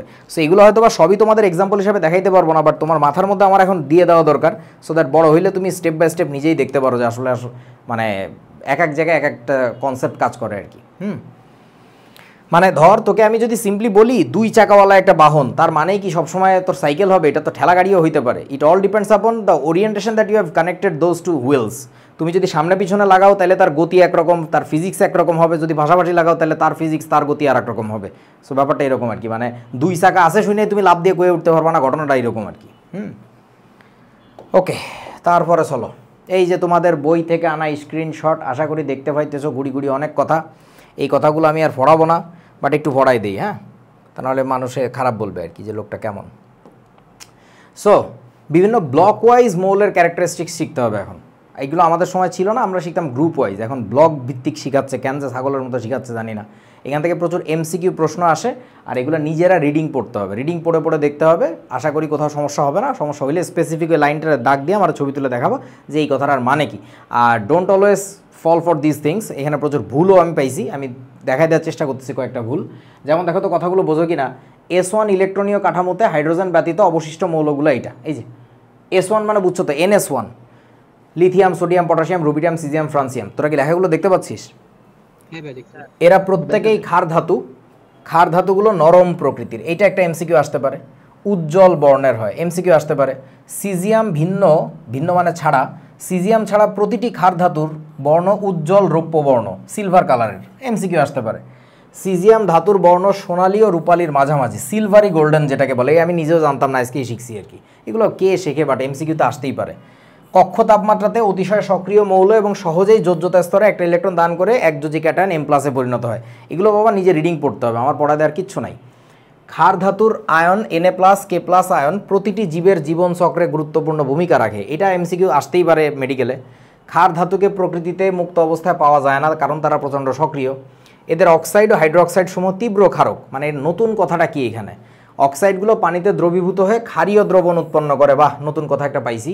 এ মৌলগুলো রাসায়নিকভাবে খুবই সক্রিয়, মানে এতগুলো কথা কেন বলাটা জরুরি, ও বইয়ের পেজ বাড়াইতে হবে, রাইট। আচ্ছা, ক্ষার ধাতুর যোজ্যতা স্তরে ইলেকট্রন সংখ্যা 1টি হলেও মৃৎ ক্ষার ধাতুর যোজ্যতা স্তরে ইলেকট্রন সংখ্যা 2টি। ওয়াও, জানতাম না তো। পর্যায় সারণীতে হাইড্রোজেন ভিন্ন, গ্রুপ 1-এর সব মৌলই ক্ষার ধাতু। পর্যায় সারণীতে হাইড্রোজেন ভিন্ন, হ্যাঁ, গ্রুপ 1-এ হাইড্রোজেন বাদে বাকি সবগুলোই তো ক্ষার ধাতু, ঠিকই তো আছে। গ্রুপ 2-এর 6টি মৌলের সকলেই মৃৎ ক্ষার ধাতু। অস্তিত্ব, গ্রুপ 2-এর 6টা মৌলই নাকি মৃৎ ক্ষার ধাতু। দেখছো বইতে পেজ বাড়ায় কেমনে, মানে কি একটা কথা, গ্রুপ 2 মানে। আচ্ছা, মৃৎ ক্ষার ধাতুর মধ্যে ক্যালসিয়াম, স্ট্রনশিয়াম ও বেরিয়াম কক্ষ তাপমাত্রাতে পানির সাথে বিক্রিয়া করে ধাতব হাইড্রোক্সাইড গঠন করে। খুব নতুন কথা। মৃৎ ক্ষার ধাতুগুলো অধাতব মৌলের সাথে বিক্রিয়া করে আয়নিক যৌগ গঠন করে। এরা তো আয়নিক যৌগ গঠন করবে আর কি। NH2 ইলেকট্রনীয় কাঠামোতে মৌলগুলো যেমন এইটা মৃৎ ক্ষার ধাতু হয়। আবার মানে NH2 ইলেকট্রনীয় কাঠামোতে আবার এদের মৃৎক্ষার ধাতুই বলা লাগছে। এই ধাতুগুলোর অক্সাইড ও হাইড্রোক্সাইড তীব্র ক্ষারক। উফ, এই ধাতুগুলোর মধ্যে ম্যাগনেসিয়াম ও ক্যালসিয়ামের অক্সাইড মৃত্তিকায় পাওয়া যায়, মাটিতে পাওয়া যায়, এগুলোকে মৃৎক্ষার ধাতু বলে। এই রিডিং পড়তে হবে বাবা, দাগায় দাগায়। এবার আসো, এস ব্লক মৌলের বৈশিষ্ট্য আলাদা করে লেখছে আবারও। এরা নরম ধাতু, একই কথাই কিন্তু। এসব মৌলকে তাদের গলিত ক্লোরাইডের তড়িৎ বিশ্লেষণে পাওয়া যায়। এদের গলনাঙ্ক স্ফুটনাঙ্কের মান তুলনামূলকভাবে কম। হাইড্রোজেন ব্যতীত 1 নং গ্রুপের NH1 ব্লকের মৌলগুলোকে ক্ষার ধাতু এবং 2 নং গ্রুপের NH2, মানে মাথাটা কেন ধরে যাবে না, একই কথা কতবার বলা লাগে। একটু আগে প্যারা আকারে লেখছে, এখন পয়েন্ট আকারে লেখছে। এই বই তোরা টাকা দিয়ে গাদা গাদা টাকা দিয়ে কিনবি, পরে কাজের জিনিস কেনার সময় বলবি পয়সা নাই। মৃৎক্ষার ধাতু বলা হয়। ক্ষার ধাতুর সংখ্যা 6টি। ওয়াও। ফ্রান্সিয়াম মৌলটি গ্রুপ 1-এর মৌল। এটা বলার কি আছে, ফ্রান্সিয়াম গ্রুপ 1-এর মৌল। হাইড্রোজেন ভিন্ন এই গ্রুপের বাকি মৌল ক্ষার ধাতু নামে পরিচিত। ওই পেজের থেকে ফ্রান্সিয়ামের নিউক্লিয়াসের অস্থায়িত্ব অস্বাভাবিক নরম প্রকৃতির ধাতু, নিম্ন ঘনত্ব, নিম্ন স্ফুটনাঙ্ক বিশিষ্ট। শুধু ফ্রান্সিয়াম না, ওই গ্রুপের সবগুলো ধাতুই নিম্ন স্ফুটনাঙ্ক বিশিষ্ট সফট মেলেবল মেটালস। মানে মেলেবল মানে বুঝো, নরম, পিটায় পাতলা বানায় ফেলা যায় আর কি। আচ্ছা, নিম্ন ঘনত্ব, নিম্ন স্ফুটনাঙ্ক বিশিষ্ট মৌল। পরে কন্টিনিউ করছে কি, পি ব্লকের মৌলে চলে যাচ্ছে এবার, মানে আর নিতে পারতেছি না। এরপরে আরও দেখবা যে 1-1.5 পৃষ্ঠা ভরে একই কথা যে কতবার বলা যায়।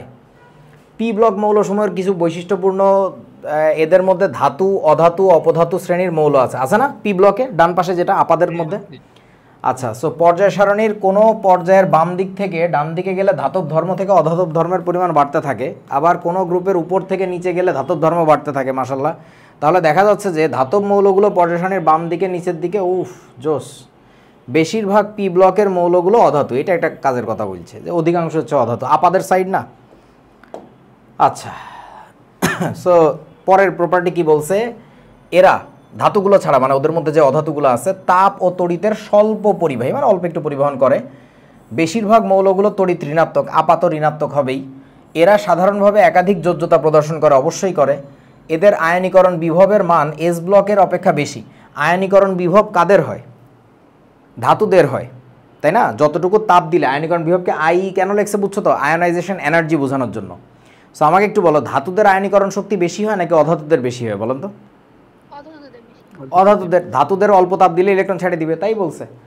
আচ্ছা, বেশিরভাগ ক্ষেত্রে এরা সমযোজী যৌগ গঠন করে, অবশ্যই। তারা আপা, তারা কি করবে আর? এদের পরমাণুর আকার কোনো নির্দিষ্ট পর্যায়ে বরাবর বাম থেকে ডান দিকে কমতে থাকে এবং কোনো নির্দিষ্ট গ্রুপ বরাবর উপর থেকে। আচ্ছা, এটা কিভাবে পি ব্লক মৌলের চরিত্র হয় আমাকে একটু বুঝাইতে পারবি? এটা কিভাবে, এটা পর্যায় সারণীর, মানে তোরা মনে বুঝিস না এই কথাটা কি বলছে? হ্যাঁ, বুঝতে পারছি। মানে এই বইগুলো নিয়ে যে আমি এত কথা বলি, কেন যে কেউ বিশ্বাস করে না, কারণ তাদের ওই অভিজ্ঞতাটা নাই যে একটা বই লিখতে হয় কিভাবে। তারা কোনোদিন কোনো কন্টেন্ট লেখে নাই। আমি তো লেখছি, আমি জানি, আমি বিভিন্ন কোচিংয়ের কন্টেন্ট লিখছি না, তোমরা তো জানো না এসব কাহিনী, সেসব কাহিনী বহু আগে গেছে। সো এই কন্টেন্টগুলো দেখলে না, ধর যখন লিখতে বসি আমরা, তখন তো আমরা অনেক ধরনের বই কিতাব নিয়ে বসি, দেশি বিদেশি বিভিন্ন রকম।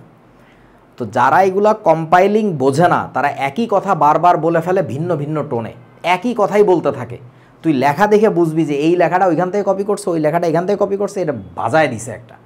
মানে দে আর অ্যাকচুয়ালি নট মাস্টার্স। মাস্টার মানে বুঝো, মানে গুরু যেটারে বলে, মানে দে আর নট রাইটিং মাস্টার্স। মানে এই যে কাদেরকে দিয়ে লেখাইছে একই কথা বারবার, এবং যখন বিভিন্ন জনের লেখা কম্বাইন করে এরকম লেখা হয়, বলদ সলদ দিয়ে যখন লেখা হয়, সবাই না, তখন এরকম মানে ভজঘট ঘটে। একই কথা বারবার চলে আসো, জানেও না যে ওই জায়গাতে একটু আগে এই কথাটা বলছে, আবার কেন এই জায়গায় বলাটা দরকার। মানে এইটা কিভাবে পি ব্লক মৌলের বৈশিষ্ট্য, এটা যে লিখে দিছে বইতে, দেখো পি ব্লক মৌলের বৈশিষ্ট্য, এটা কিভাবে পি ব্লক, এটা দুনিয়ার সমস্ত মৌলের বৈশিষ্ট্য পর্যায় সারণীতে। এরা রঙিন এবং বর্ণহীন উভয় যৌগ গঠন করে, এটা একটা ভালো কথা বলছে। এদের মধ্যে বোধ ক্যারেক্টার আছে। এদের অধাতব অক্সাইডগুলো সাধারণত অম্লধর্মী হয়, এ তো জানি আমরা, অধাতুর অক্সাইড অম্লধর্মী হবে, যেমন NO2 হাবিজুবি। ব্যতিক্রম আছে কে কে, এইটা দেখাইছি না আপনাদেরকে, nitrous oxide, nitric oxide, carbon monoxide, প্রশম অক্সাইড। পি ব্লক মৌলগুলোর ক্ষেত্রে কোনো পর্যায়ের বাম দিক থেকে ডান দিকে গেলে বিজারণ ধর্ম কমতে থাকে এবং জারণ ধর্ম বাড়তে থাকে, এটা পর্যায় সারণীর নর্মাল বৈশিষ্ট্য।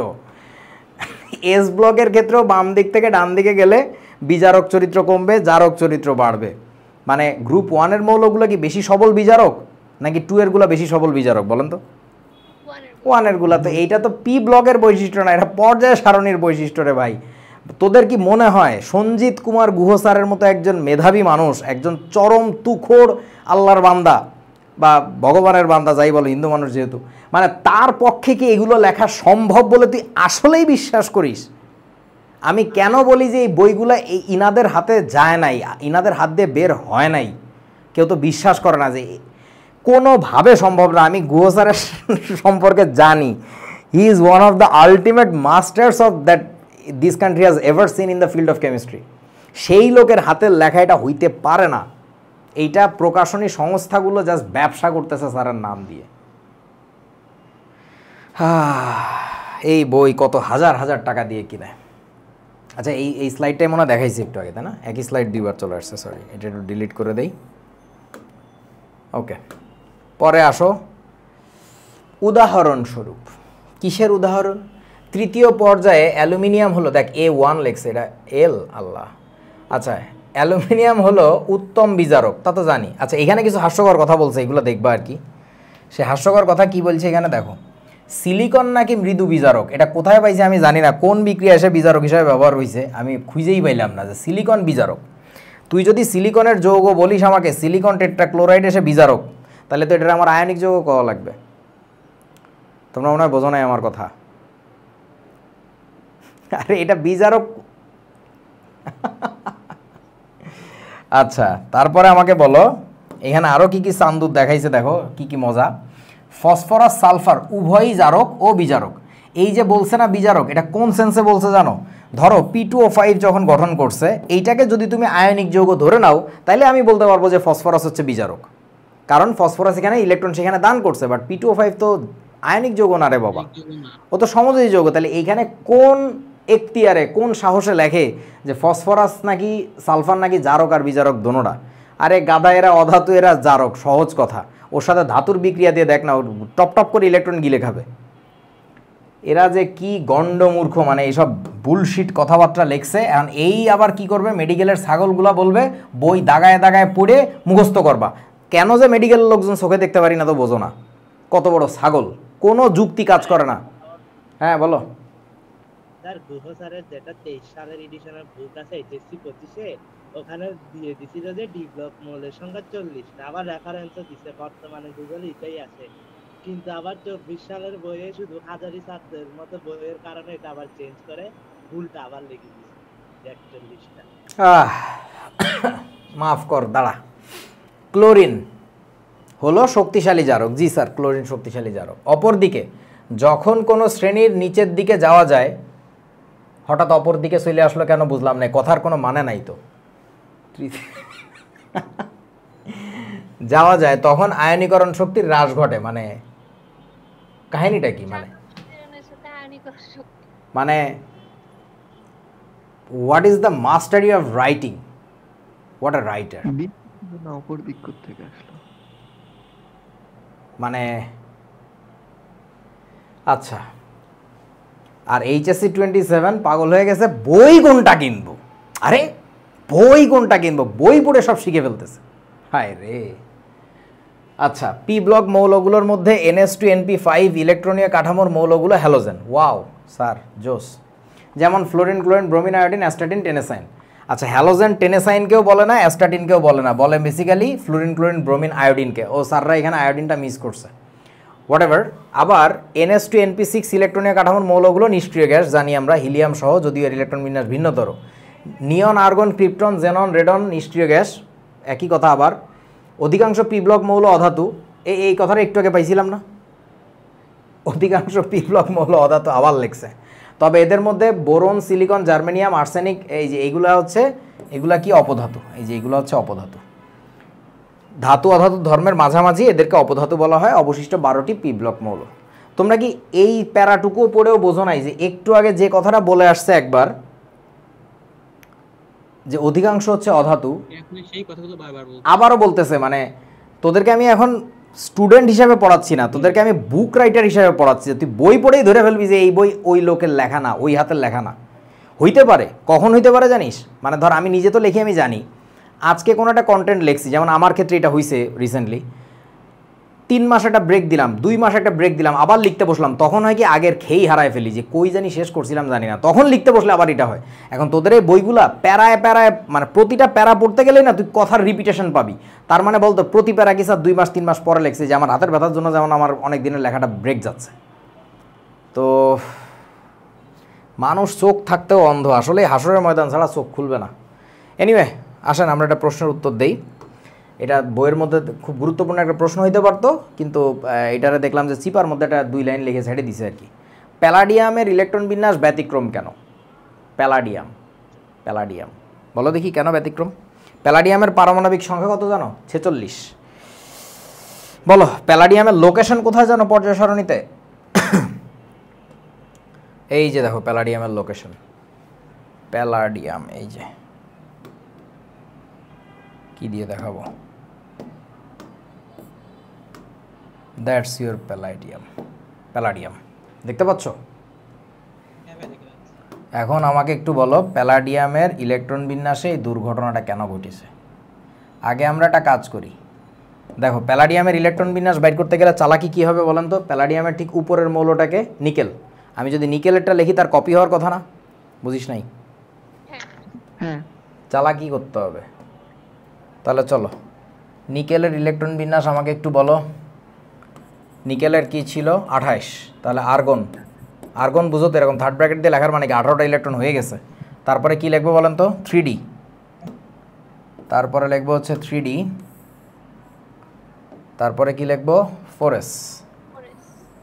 আচ্ছা দাঁড়াও একটু নকশা করে নেই, 2 3 4, তারপরে হচ্ছে আমাদের একটা বাক্স লাগবে 4s এর জন্য, এই যে হয়েছে। ওকে, সো এবার বলো এদের ইলেকট্রন বিন্যাসটা কেমন? 18-র পরে এখানে 2টা দিতে হয়, 20, 21, 22, 23, 24, 25, 26, 27, 28, এই হচ্ছে নিকেলের। তাহলে এখানে আমরা পাইলাম কি 3D 8 পাইছি, আর 4s-এ কত পাইছি? 2 পাইছি। এবার তাহলে আমাকে একটু বলো আমার কার দরকার? প্যালাডিয়ামের দরকার। তাহলে বলেন তো প্যালাডিয়ামের ইলেকট্রনিক কনফিগারেশনটা কেমন হবে? প্যালাডিয়ামের এখানে কি আসবে? এইখানে আর্গনের জায়গায় হবে হচ্ছে ক্রিপ্টন, এটা কি বোঝো? আচ্ছা, তারপরে এখানে 3D এর জায়গায় হবে কি? এখানে আসবে 4D, এখানে আসবে 5s। So that was suppose to be of palladium's electronic configuration 46। এইটা হচ্ছে হবার কথা ছিল, বাস্তবে কি হয় বলেন দেখি, গেস করেন তো। হ্যাঁ ওই দুইটা ইলেকট্রন 4d8টাকে সম্পূর্ণ ফিল করে তার যায়, আর 5s-এ কিছু যায় না। এইটা ভিতরে জাম্প ইন করে, এরকম হয়ে যায়। আমার কথা কি বোঝাছো? এটা কেন হয় বুঝতে পারছো? আমার কিছু বলা লাগবে? না ভাই। যে ঘটনাটা কে ঘটাইছিল বলেন তো? সিমিলার ঘটনা কে ঘটাইছিল? কপার। সেম ঘটনাটা এখানে এসে প্যালাডিয়াম ঘটাইছে। কপার হচ্ছে একটা টান দিছিল, আর প্যালাডিয়াম হচ্ছে 2টা টান দিছে। সো এই ঘটনাটা প্যালাডিয়ামই শুধু ঘটায়। হ্যাঁ, সো অন্যরা কেন ঘটায় না উপরের বা নিচের? যেমন ধর ওই সিমিলার কাণ্ড কার করার কথা ছিল একটু বুঝে বলতো এখান থেকে, একটু তাকায় দেখ এখানে কে ঘটাইছে কাণ্ডটা। আমরা দেখলাম এই যে কপার ঘটাইছে, তাই না? কোন কালার দেখা যাবে? এটা কি দেখা যায়? কালোটাই ভালো ছিল। কালোটাই ভালো ছিল? আচ্ছা ঠিক আছে, দিলাম কালো। কপার ঘটাইছে, প্যালাডিয়াম ঘটাইছে, তাহলে একই ঘটনা কার ঘটনার কথা ছিল বলেন তো? ইরিডিয়ামের না? দেখতে পাচ্ছিস ইরিডিয়ামের করার কথা ছিল। কয়টা টান দেওয়ার কথা ছিল বলেন তো? 3টা। কিন্তু পরে কি 3টা থাকে নাকি? 2টাই তো থাকে। এর হচ্ছে 4s2, মানে 4s লাস্টে, এর হচ্ছে 5s, এর তো থাকবে 6s। 6s তো 3টা ইলেকট্রন ক্যাপাসিটি না, ওখানে তো থাকেই 2টা। সো দ্যাটস ওয়াই ইরিডিয়াম আর এই কাণ্ড ঘটায় না। তোরা আমার কথা বুঝোস নাই? প্লাটিনাম করে না যে? কে কে? প্লাটিনাম। না, প্লাটিনামও এই কাজ করে না। প্লাটিনাম কই? এই যে প্লাটিনাম, তাই তো? প্লাটিনামের লাস্টে কি থাকার কথা? 5d8 5d8 6s2 না, বুঝতে তো জানতাম না। কি বুঝি নাই কি? আবার ল্যান্থানাইট সিরিজ পড়তেছে। এই তো ল্যান্থানাইট সিরিজ পড়তেছে ওই কারণে না, তোর প্রশ্নটা আমি ঠিকমতো বুঝি নাই। দাঁড়া আমাদের একটু ইলেকট্রন বিন্যাস করতে দে। প্লাটিনামের কি কাহিনী হয়েছে? প্লাটিনাম এইটা তো হচ্ছে তোমার 3d8, এটা 4d8, এটা হচ্ছে 5d8, তাই না? 5d8 6s2 কিন্তু 6s2, হ্যাঁ। সো ওর ক্ষেত্রে আবার যেটা হয়েছে আমার যত মনে হয়, আমি শিওর না, যে প্লাটিনামের আকার তো আবার অনেক বড় হয়ে গেছে, একটা এক্সট্রা শক্তি স্তর অ্যাড হইলো না, বোঝা না, টানতে তার প্যারা হইতেছে। So things are really beautiful. তাহলে এবার একটু ভাবেন তো প্যালাডিয়ামের ইলেকট্রন বিন্যাস কেন ব্যতিক্রম, বুঝতে কি পারছেন আপনারা? তাহলে এখানে আমরা কি বলবো বলো তো, কেন ব্যতিক্রম হয়েছে, কারণটা কি, লজিকটা কি? এটা হচ্ছে হুন্ডের নীতি অনুসারে, হুন্ডের নীতি। সো এটা ব্যতিক্রমের কিছু নাই, এটা হচ্ছে তোমাদেরকে বলছিলাম হুন্ড কখনো মানতে গেলে আউফবাউকে যদি ইগনোর করা লাগে কোনো সমস্যা নেই। মনে আছে কি আপনাদের? হ্যাঁ মনে আছে। এই তো। সো আশা করি বুঝছো, এটা খুবই সুন্দর একটা প্রশ্ন। এটা দেখলাম চিপার মধ্যে এক লাইন লিখে সাইডে দিছে যে ব্যতিক্রম। কেন ব্যতিক্রম তার কোনো ব্যাখ্যা ট্যাখ্যা নাই। ওকে, ডি ব্লক মৌলের ভৌত রাসায়নিক ধর্ম, এটা আবার পড়াইতে গেলে আরও হাস্যকর ব্যাপার। মনে রাখবে রয়্যাল সোসাইটি অফ কেমিস্ট্রিতে ল্যান্থানাম ও অ্যাক্টিনিয়াম এ মৌল দুটিকে ডি ব্লক মৌল হিসেবে পর্যায় সারণীতে স্থান দিয়েছে, যদিও লস আলামোস ন্যাশনাল ল্যাবরেটরি ল্যান্থানাম ও অ্যাক্টিনিয়াম মৌল দুটিকে এ ব্লক মৌল হিসেবে পর্যায় সারণীতে স্থান দিয়েছে। আল্লাহ, সাধারণভাবে আহ্বান নীতি অনুসারে পৃথিবীর সকল বিখ্যাত বিশ্ববিদ্যালয়ের রিমোট লার্নিং ওপেন ক্লাসে সম্মানিত অধ্যাপক মণ্ডলী কিছু গঞ্জিকা সেবন করে এই তথ্য প্রকাশ করেছেন। এই যে কথাগুলো লিখেছে, এই কথাগুলো আমার পক্ষে পড়া সম্ভব না, তোমরা একটু পড়ে দেখবা। মোট কথা আমি এই কারণেই ওই আলোচনায় যাইতে চাই না যে ডি ব্লক মৌলের সদস্য কয়জন, এফ ব্লক মৌলের সদস্য কয়জন, হু দ্য হেল কেয়ার্স। আমার কাজ তো ভাই যুক্তি নিয়ে, আমার কাজ তো এক্স্যাক্ট কোন মৌল নিয়ে কি কে কোথায় বসিয়ে আছে কে জানে। হ্যাঁ, তার মধ্যেও যুক্তি আছে, বাট ওই যুক্তি আসলে আমার কাছে অপ্রয়োজনীয় মনে হয় উঠছে। আরও অনেক বেশি গুরুত্বপূর্ণ যুক্তি আছে। এইসব প্রশ্ন যদি আসে যে ল্যান্থানাম বা অন্য কোনো মৌল, অ্যাক্টিনিয়াম, প্যালাডিয়াম এই কোথায় আছে, আমার আলোচনার বিষয় না। ওই দুই একটা এমসিকিউ ছেড়ে দিয়ে আসলে আমারও কিছু হয় না, আমার পোলাপানেরও কিছু হওয়ার কথা না। সো অতটুকু কলিজা শক্ত করো আর কি, ঠিক আছে? আচ্ছা, এবার আসো অবস্থান্তর মৌল কাকে বলে। এটা সংজ্ঞাটা দেখলাম যে গুহ স্যারের বইতে ভুল লেখছে, এবং হোপফুলি হাজারি স্যারের বইতেও তাহলে ভুলই থাকবে মোটামুটি আর কি। সো এখানে সবচেয়ে যে ভুলটা করে আমাদের বইগুলোতে বর্তমানে, সেটা হচ্ছে এই কথাটা বলে না যে কমপক্ষে একটি স্থিতিশীল আয়নের, এই জন্য এটাকে মার্ক করে দিছি। সো ডেফিনেশনটা হচ্ছে কি, first of all that has to be a D block element. অবস্থান্তর মৌলকে ইংরেজিতে বলা হচ্ছে ট্রানজিশন এলিমেন্টস।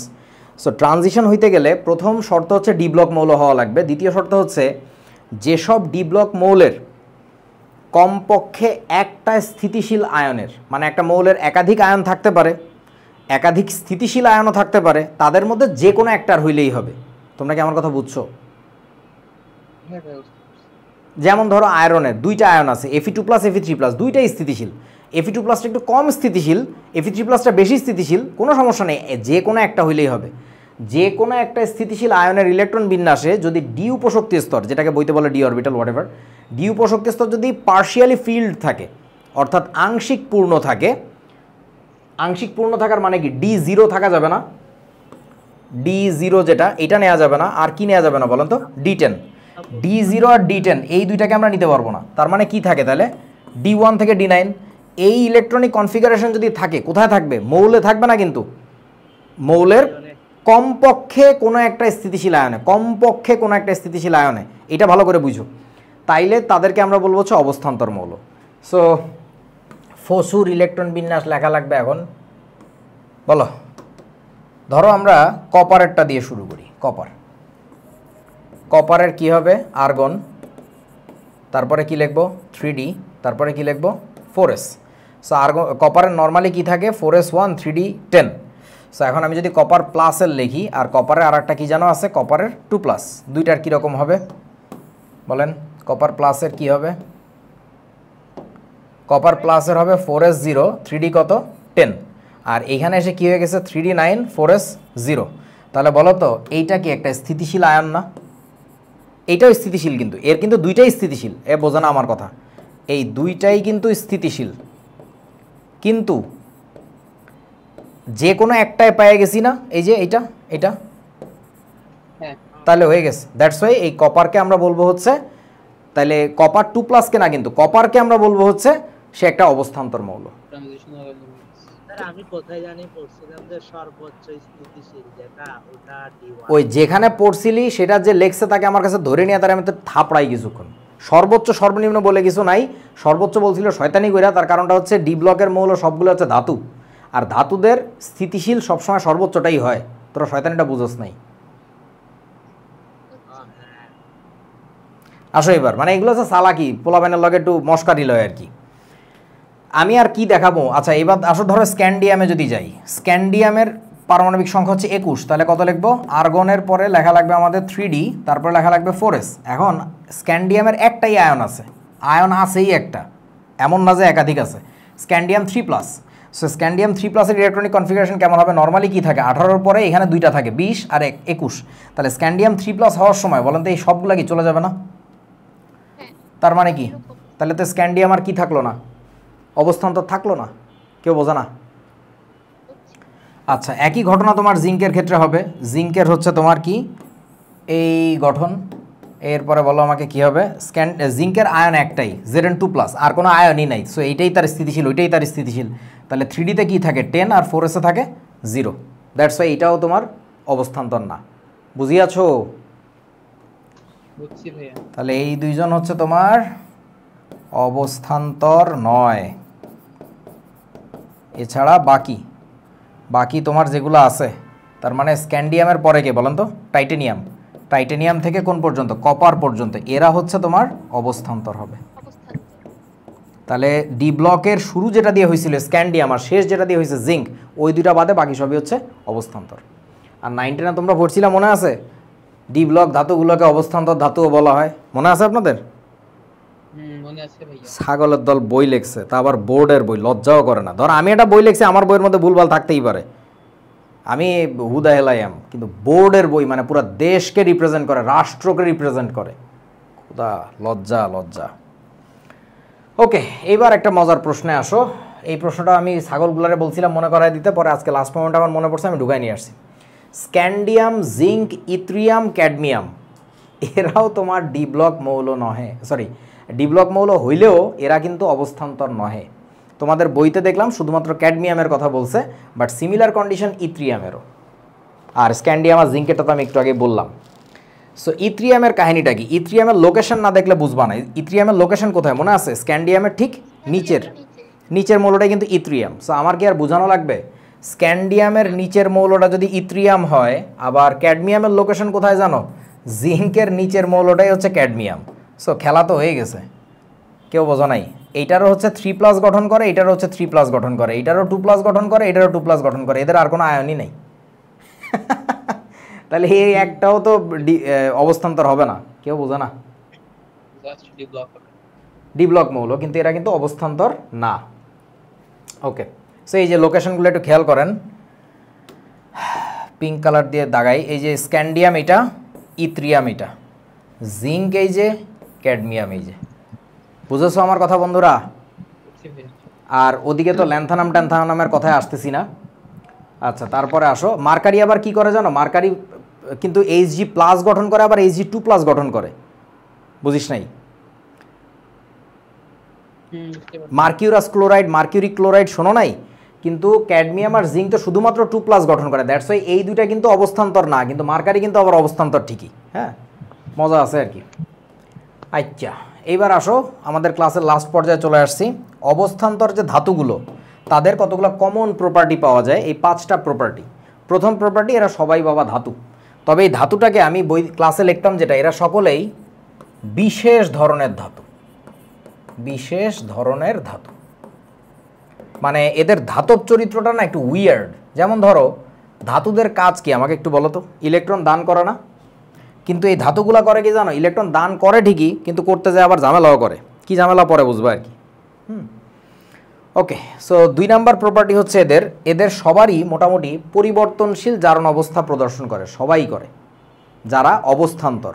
জিঙ্কের কথা বলতেছি না, স্ক্যান্ডিয়ামের কথা বলতেছি না, ইথ্রিয়ামের কথা, ক্যাডমিয়ামের কথা বলতেছি না। অবস্থান্তর যদি হয় তাহলে পরিবর্তনশীল করবে। 3 নাম্বার প্রপার্টিটা হচ্ছে এরা বিক্রিয়ায় প্রভাবন ক্ষমতা দেখায়। অর্থাৎ ওই যে দেখছো না বিভিন্ন বিক্রিয়া আয়রন, কোবাল্ট, নিকেল এরা কি প্রভাবক হিসাবে ব্যবহৃত হয়। এদের প্রভাবন ক্ষমতার যে টেকনিকটা আছে সেটা একটু দেখাইছি আমরা, মনে আছে কিনা আপনাদের ওই যে কেমিক্যাল কাইনেটিক্স পার্টে, মনে পড়ে কি? কারোর মনে পড়ে না। প্যারাচৌম্বকত্ব বা সোজা কথা চৌম্বকত্ব, বিশেষ চৌম্বক ধর্ম দেখাবে। যেমন ধরো আয়রন, কোবাল্ট আর নিকেল কি ফেরোচৌম্বকীয় পদার্থ, তাই না? সো মানে ম্যাগনেটিক প্রপার্টিটা থাকে এদের আর কি।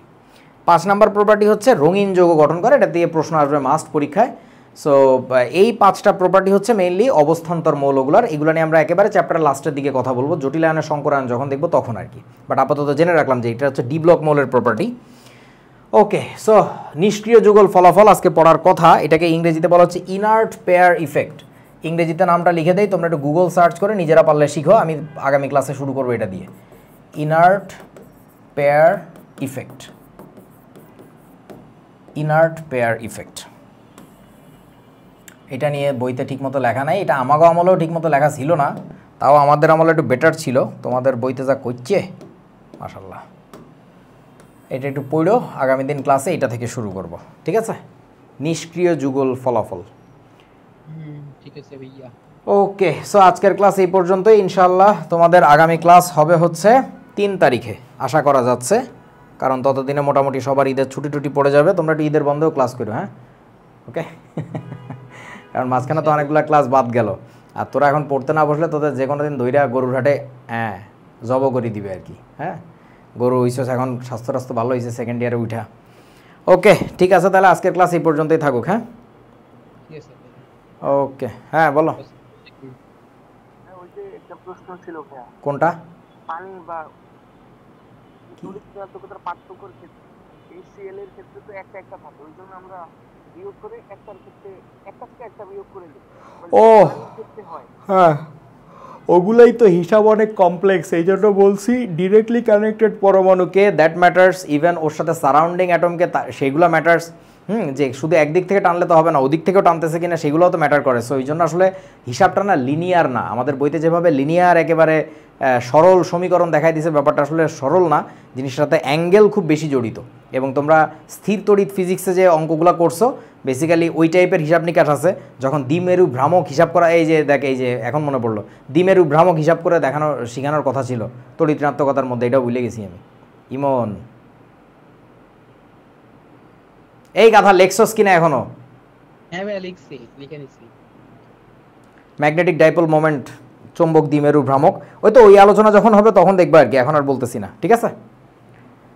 ওকে, টাটা তাইলে, আল্লাহ হাফেজ। আজকের ক্লাস এই পর্যন্ত, দেখা হবে আবার ইনশাল্লাহ আগামী ক্লাসে। ওকে।